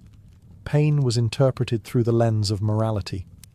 If a woman hurt, it was often assumed she had caused it through impropriety, anxiety, or insufficient obedience. One of the most tragic examples was postpartum depression, which Victorian physicians almost universally misinterpreted as madness. Women experiencing trauma after childbirth were isolated, observed, and sometimes institutionalized. Instead of receiving compassion, they were given cold baths or sedation. Their emotional collapse was seen not as a response to hormonal shifts, exhaustion, or childbirth trauma, but as evidence of failure in feminine duty. Diseases like endometriosis or polycystic ovarian syndrome didn't have names yet. They existed, painfully, relentlessly, but doctors lacked both the research and, too often, the interest to understand them. When women reported symptoms, physicians dismissed them as exaggerations or attention-seeking. Medical texts frequently described women as naturally inclined toward theatrical suffering, and their pain was treated as unreliable, even when it pointed to life-threatening conditions. Tuberculosis, one of the deadliest diseases of the era, affected women in unique ways, but doctors romanticized it instead of treating it. Pale skin, thin bodies, and weakness became the aesthetic of the consumptive beauty. Real suffering became a fashion trend. Women were praised for looking sick, then blamed when they died. Even medical research reflected bias. Experiments were conducted primarily on men. Treatments were based on male physiology. Women were seen not as full subjects but as variations, weaker, more fragile, morally unpredictable. This meant women's illnesses were often invisible in the medical literature. If something didn't fit the male model, it was pathologized, dismissed, or ignored. Victorian medicine was dangerous not only because it invented imaginary diseases, but because it refused to see the real ones. And in the silence created by disbelief, countless women suffered without names for their pain. By the end of the 19th century, Victorian medicine had wrapped itself in the language of science, while quietly preserving centuries-old fears about female bodies. and although the era eventually gave way to modern medicine, its shadow still lingers in diagnosis, in culture, and in the subtle ways society treats women's emotions and pain. The ghosts of hysteria, degeneracy, and moral panic didn't vanish. They simply changed vocabulary. For one, the idea that women are more emotional, less rational, or prone to overreaction can be traced directly to Victorian medical texts. These weren't just casual stereotypes. They were published claims by respected physicians, repeated in journals, taught in universities, and absorbed into the foundation of Western medical thinking. As a result, women's pain is still statistically more likely to be dismissed today. Conditions like endometriosis or autoimmune disorders continue to be diagnosed late. Patients reporting pain are still told they're anxious. The echoes are unmistakable. The Victorian fear of female sexuality also left deep marks. Ideas that women should be modest, quiet, or ashamed of their desires didn't begin with the Victorians, but the era medicalized those ideas, wrapping them in scientific authority. Even today, discussions around female pleasure often carry remnants of shame shaped by 19th century morality disguised as healthcare. Mental health, too, carries residues of this era. Postpartum depression was only formally recognised in the late 20th century, more than 100 years after Victorian doctors misinterpreted it as insanity. Anxiety, trauma, and neurodivergence in women were long dismissed because history had framed women's emotions as unreliable. The Victorian assumption that female distress is exaggerated still shapes biases in diagnosis and treatment. The rest cure's legacy appears in subtler ways as well.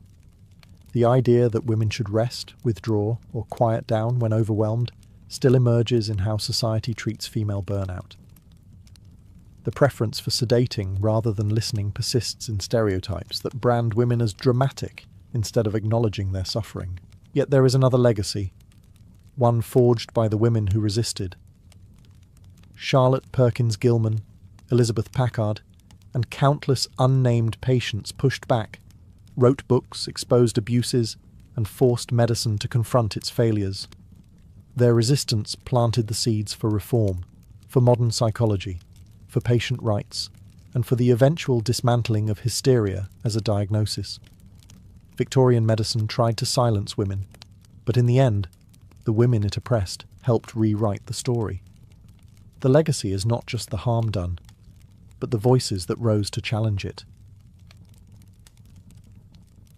Alexander entered the world not quietly, but into a palace already trembling with ambition.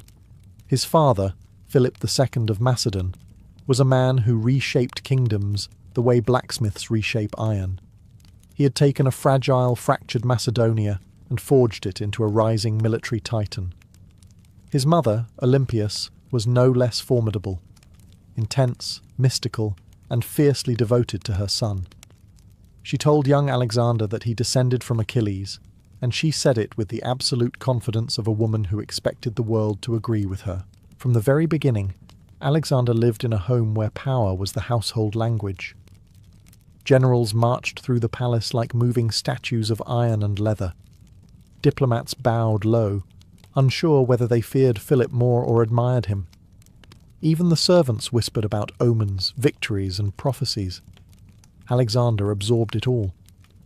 While other children played with wooden toys, he studied the hardened expressions of veterans returning from campaign.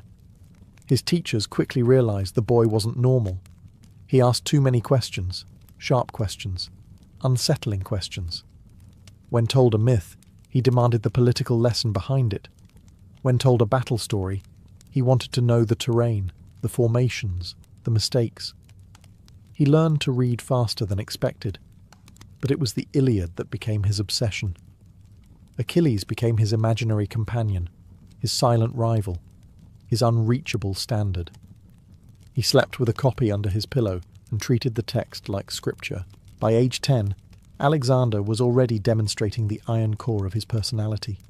When his father bought a massive, uncontrollable black stallion named Bucephalus, the palace watched Philip struggle to tame it. The horse reared, kicked, and refused every hand. But Alexander noticed something others didn't. The horse wasn't wild. It was afraid of its own shadow. The boy approached, turned Bucephalus toward the sun, and mounted him as if they were old friends. Philip watched in stunned silence as Alexander guided the beast across the field. "My son," he said afterward, "you must find a kingdom big enough for your ambitions. Macedonia is too small for you." That moment became legend, but for Alexander it was simply confirmation of what he already felt pressing inside him, that he wasn't meant for stillness, comfort, or ordinary paths. He was a boy raised on war stories and destiny, and he was already beginning to imagine an empire long before he could grow a beard. At 13, Alexander's education changed from impressive to extraordinary. Philip II, always calculating, decided his heir required more than generals and palace tutors. He needed a mind sharpened by the greatest thinker alive. And so, from the cultivated hills of Stagira, Aristotle was summoned, philosopher, scientist, polymath, and a man who had once studied under Plato himself. Bringing Aristotle to teach a prince was like bringing lightning down from the sky. Alexander was not thrilled at first. He expected a warrior teacher, a strategist, someone who smelled of leather and campfire smoke. Instead, a man in a linen cloak approached with scrolls tucked under his arm. But Aristotle was not soft.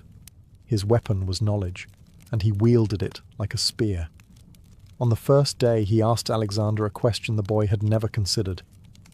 Is it better to conquer the world, or understand it? Alexander didn't know there could be a difference. Aristotle built a school for the royal youth at Mieza, a sanctuary of shade and stone in a quiet grove.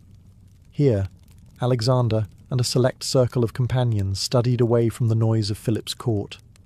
Their days were filled not with drills, but with arguments about ethics, biology, astronomy, logic, and politics.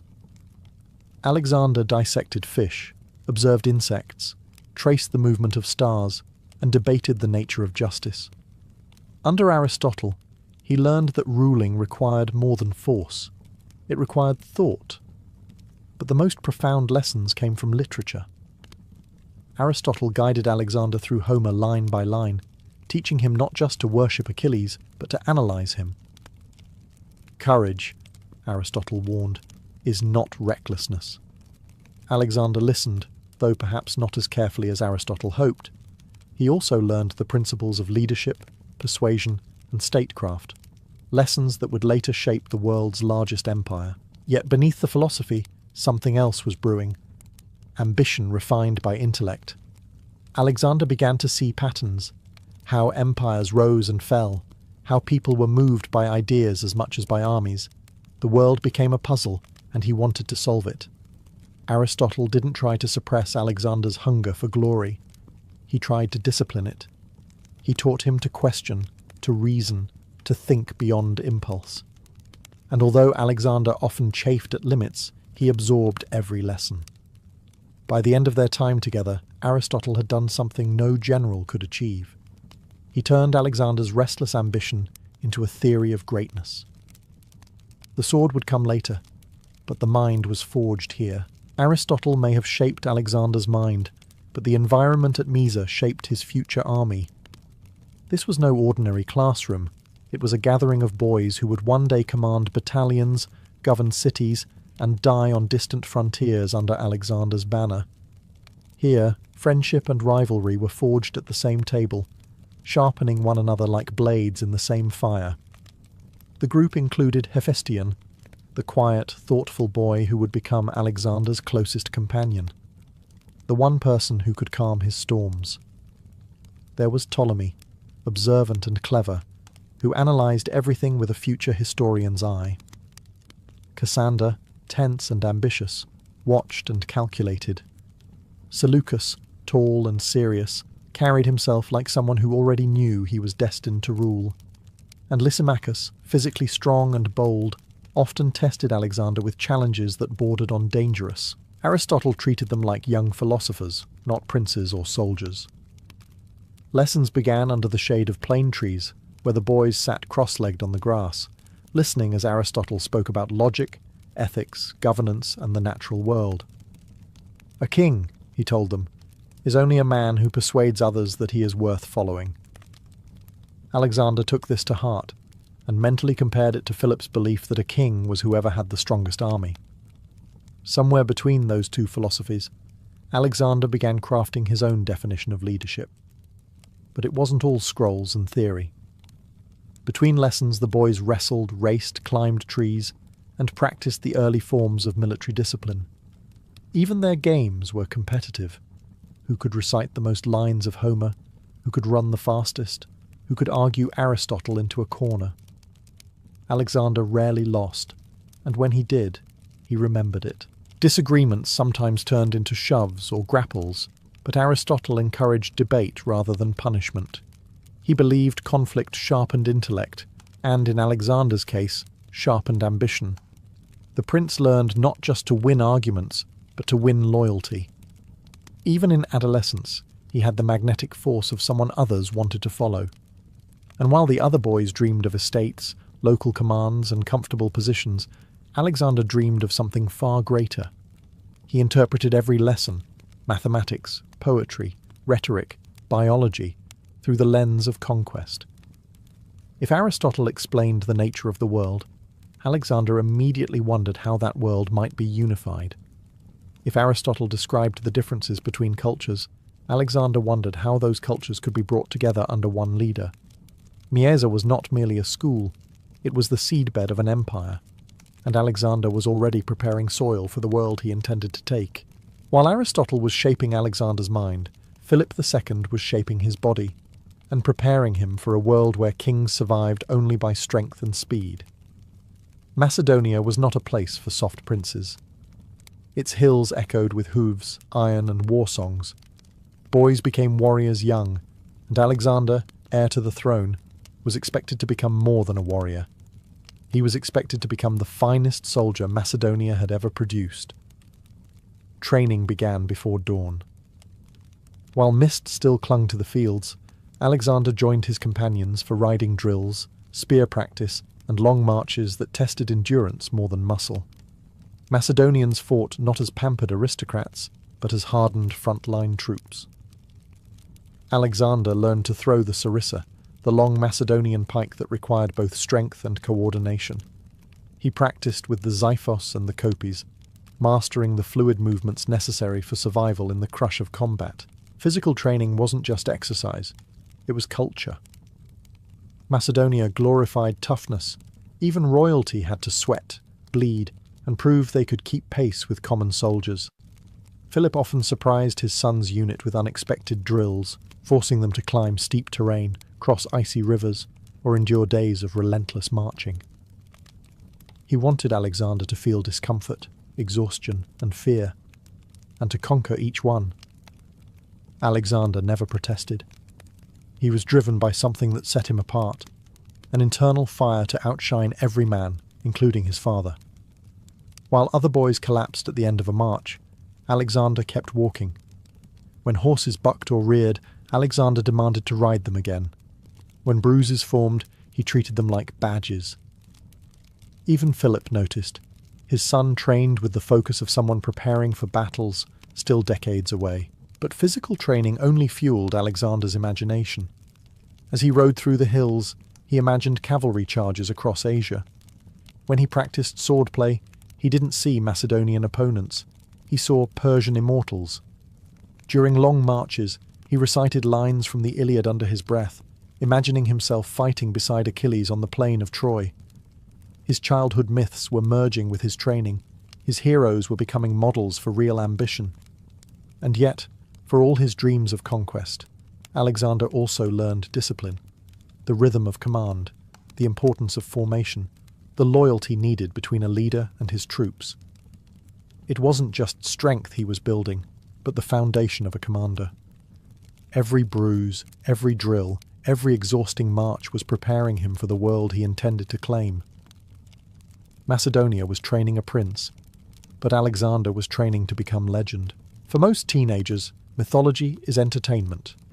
For Alexander, it was ancestry. His world was filled with the belief, whispered by Olympias, reinforced by priests, rumoured among courtiers, that he descended from Achilles on his mother's side, and from Heracles on his fathers. Whether true or not, Alexander believed it with the certainty of someone who intended to prove it. Myths weren't stories to him. They were blueprints. Olympias cultivated this belief with theatrical devotion. She burned incense, consulted oracles, and surrounded Alexander with the symbolism of heroes. She told him tales of Achilles' speed, Heracles' strength, and Zeus's thunder, not as legends, but as reminders of what blood supposedly flowed through his veins. She wanted him to be extraordinary, and she knew the quickest way to bind a young boy to greatness was to convince him he had been born for it. Alexander absorbed every myth with growing intensity. He treated Homer not as poetry, but as prophecy. He memorized the Iliad, recited passages about honor and destiny, and imagined himself on the fields of Troy. Achilles became his model of excellence, swift in battle, uncompromising in pride, unmatched in glory. But the story also taught him something dangerous, that greatness often comes with loneliness, wrath, and the burden of expectations. Meanwhile, Philip reinforced the other half of his lineage. Heracles, the hero shaped by labour and strength. Philip never spoke with Olympia's mystical flair, but he embodied the message physically. Greatness, he told Alexander, is earned in sweat long before it is recognised in battle. He wanted Alexander to believe not in divine privilege, but in discipline. The boy learned early that destiny meant nothing without work, and that even heroes bled. As Alexander grew into adolescence, these two influences collided inside him, Olympia's mystical fire and Philip's practical steel. He began to view himself as someone standing between worlds, part mortal, part mythic, part student, part warrior. Every victory in training felt like confirmation of prophecy. Every failure felt like defiance of fate. Aristotle added yet another layer, urging Alexander to see heroes not just as warriors, but as moral figures, capable of virtue or ruin. Achilles was great, he warned, but not always wise. It was a reminder that legends can inspire, but also destroy. Alexander listened to all three voices: mother, father, teacher. And deep within, he forged a belief that would shape his life. He was destined for greatness, but would have to earn every inch of it. Even while studying under Aristotle and training with his companions, Alexander lived with the constant reminder that his future was not theoretical. Macedonia was surrounded by enemies, rebellions simmered in the north, and Philip's ambitions stretched beyond the horizon. War wasn't a distant concept for Alexander. It was the family business. And as a teenager, he began receiving a front-row seat to its harsh realities. Philip often brought Alexander to military councils, where the air smelled of sweat, parchment, and iron. Generals argued over maps scratched in wax, terrain difficulties, tribal politics, and supply routes. Alexander observed quietly at first, absorbing strategies like a sponge. But it didn't take long before he began offering opinions, bold ones. Philip would raise an eyebrow, amused or annoyed depending on the day, but secretly impressed by his son's clarity. War wasn't just discussed, it was practiced. Macedonia constantly fought border tribes like the Illyrians, Thracians, and Paeonians. Philip allowed Alexander to accompany him on inspections of troops, where the boy watched veterans drill in tight formations, their sarissas rising like a forest of spears. He learned the importance of discipline, logistics, and the brutal reality that an army was only as strong as the trust between its men.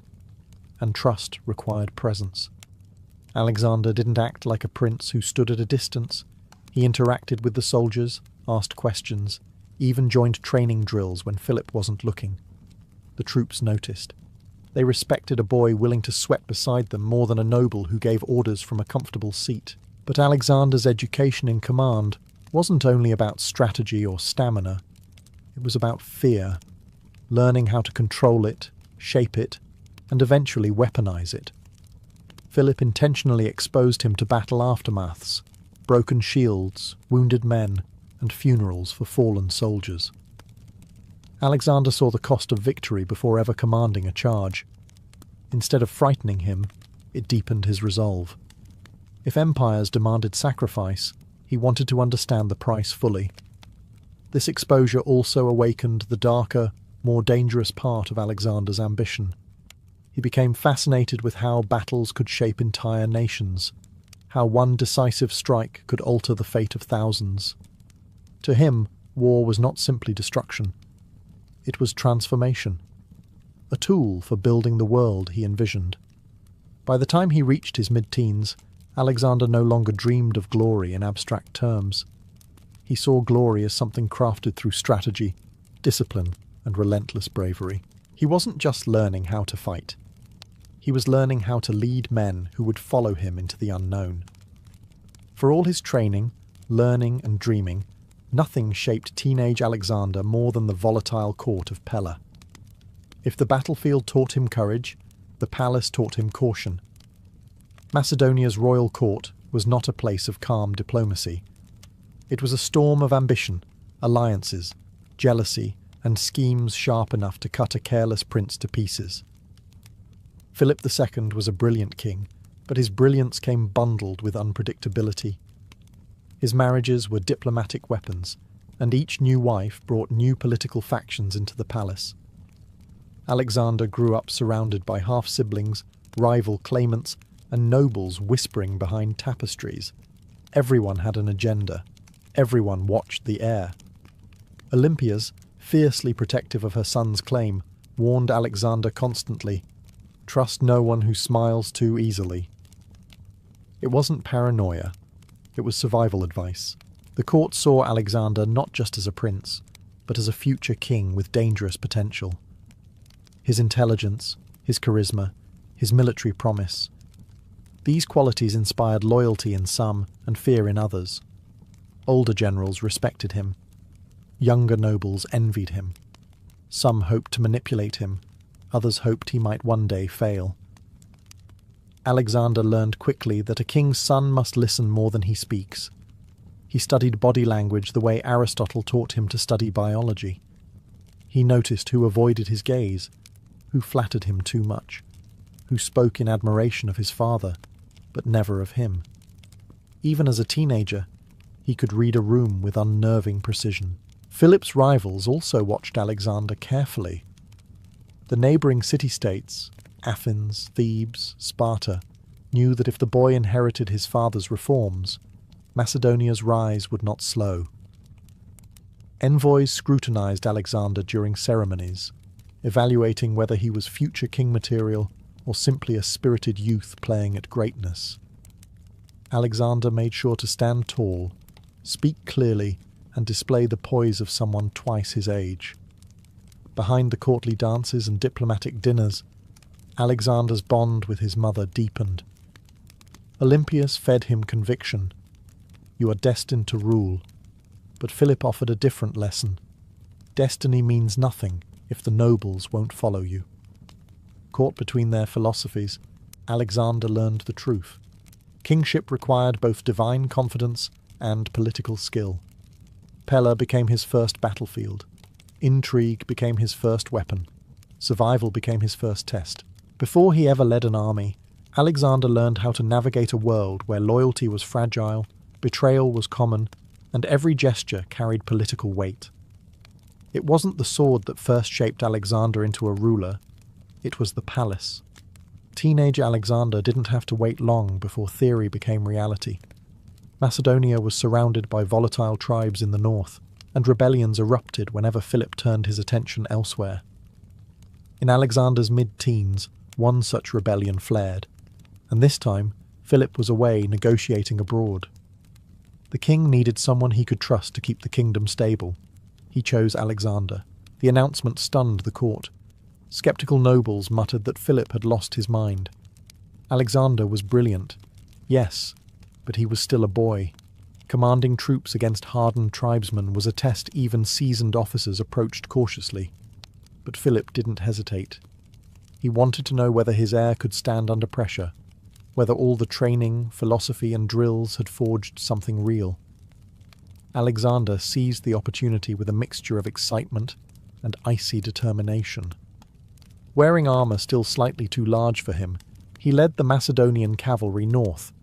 accompanied by a handful of experienced commanders who quietly expected to rescue him if things went wrong. They didn't know him yet. He studied the terrain, questioned scouts, and planned ambushes with a strategic clarity that shocked his officers. Alexander didn't fight like a reckless youth. He fought like someone who'd been studying the art of war since he could read, which of course he had.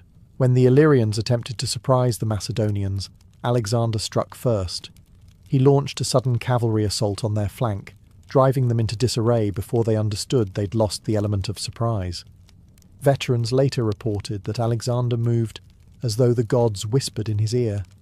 In truth, it was years of absorbing Philip's strategies, sharpened by Aristotle's logic and fueled by something more dangerous, Alexander's need to prove himself. The victory was swift and decisive. When Philip returned, he found the rebellion crushed and the border secured. More astonishingly, Alexander's troops adored him. He had fought at the front, shared their hardships, and displayed a level of courage that bordered on reckless brilliance. Philip said nothing at first. But later, according to court rumour, he admitted privately, "My son seeks victory like a man who thinks it belongs to him." The nobles who had scoffed at Alexander's youth now watched him with new, uneasy respect. For the first time, Macedonia had glimpsed what he might become. And Alexander had tasted something intoxicating, not just glory, but command. And he hungered for more. By the time Alexander approached 17, he was no longer just Philip's son. He was a force the entire Macedonian court had begun to fear, admire, and whisper about. His early victory against the northern tribes had elevated him from gifted youth to legitimate commander. His education under Aristotle had honed his intellect into something sharp and dangerous. And his ambitions, once private fantasies whispered while reading Homer by lamplight, were now visible to anyone who dared to look into his eyes. But greatness, even budding greatness, comes with shadows. The first was Philip himself. Their relationship was complex, admiration mixed with rivalry, pride mixed with tension. Philip saw in Alexander a reflection, perhaps too accurate a reflection, of his own brilliance. The boy was disciplined, charismatic, stubborn, and born to rule. And Philip, who had clawed his way to power through grit and strategy, sometimes found his son's divine confidence unsettling. At court, nobles sensed this tension and exploited it. Some whispered flattery into Alexander's ear. "You are the true heir. Your father's time is passing." Others whispered doubts. "Philip favours your half-brothers. Watch your back." Alexander learned that political danger often spoke softly. Meanwhile, Olympias intensified her influence. Fiercely protective, she warned Alexander constantly that enemies waited for the moment Philip's attention wavered. She fueled his sense of destiny, but also his fear of betrayal.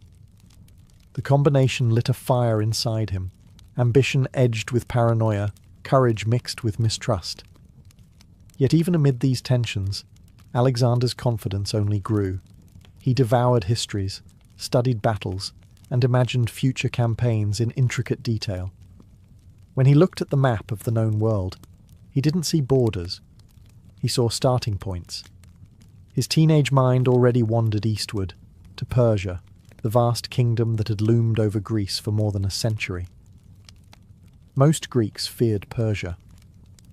Alexander studied it the way a hunter studies a lion, but for now, he had to remain patient. Philip was preparing the greatest campaign of his life, an invasion of Persia. Alexander would fight in it, perhaps even help lead it. The world was opening, and Alexander felt the universe tightening around him like armour he was born to wear. By 17, he was no longer a student, no longer a boy dreaming in gardens of Maeza. He was a commander, an heir, a rising storm sharpening itself against the edges of the world.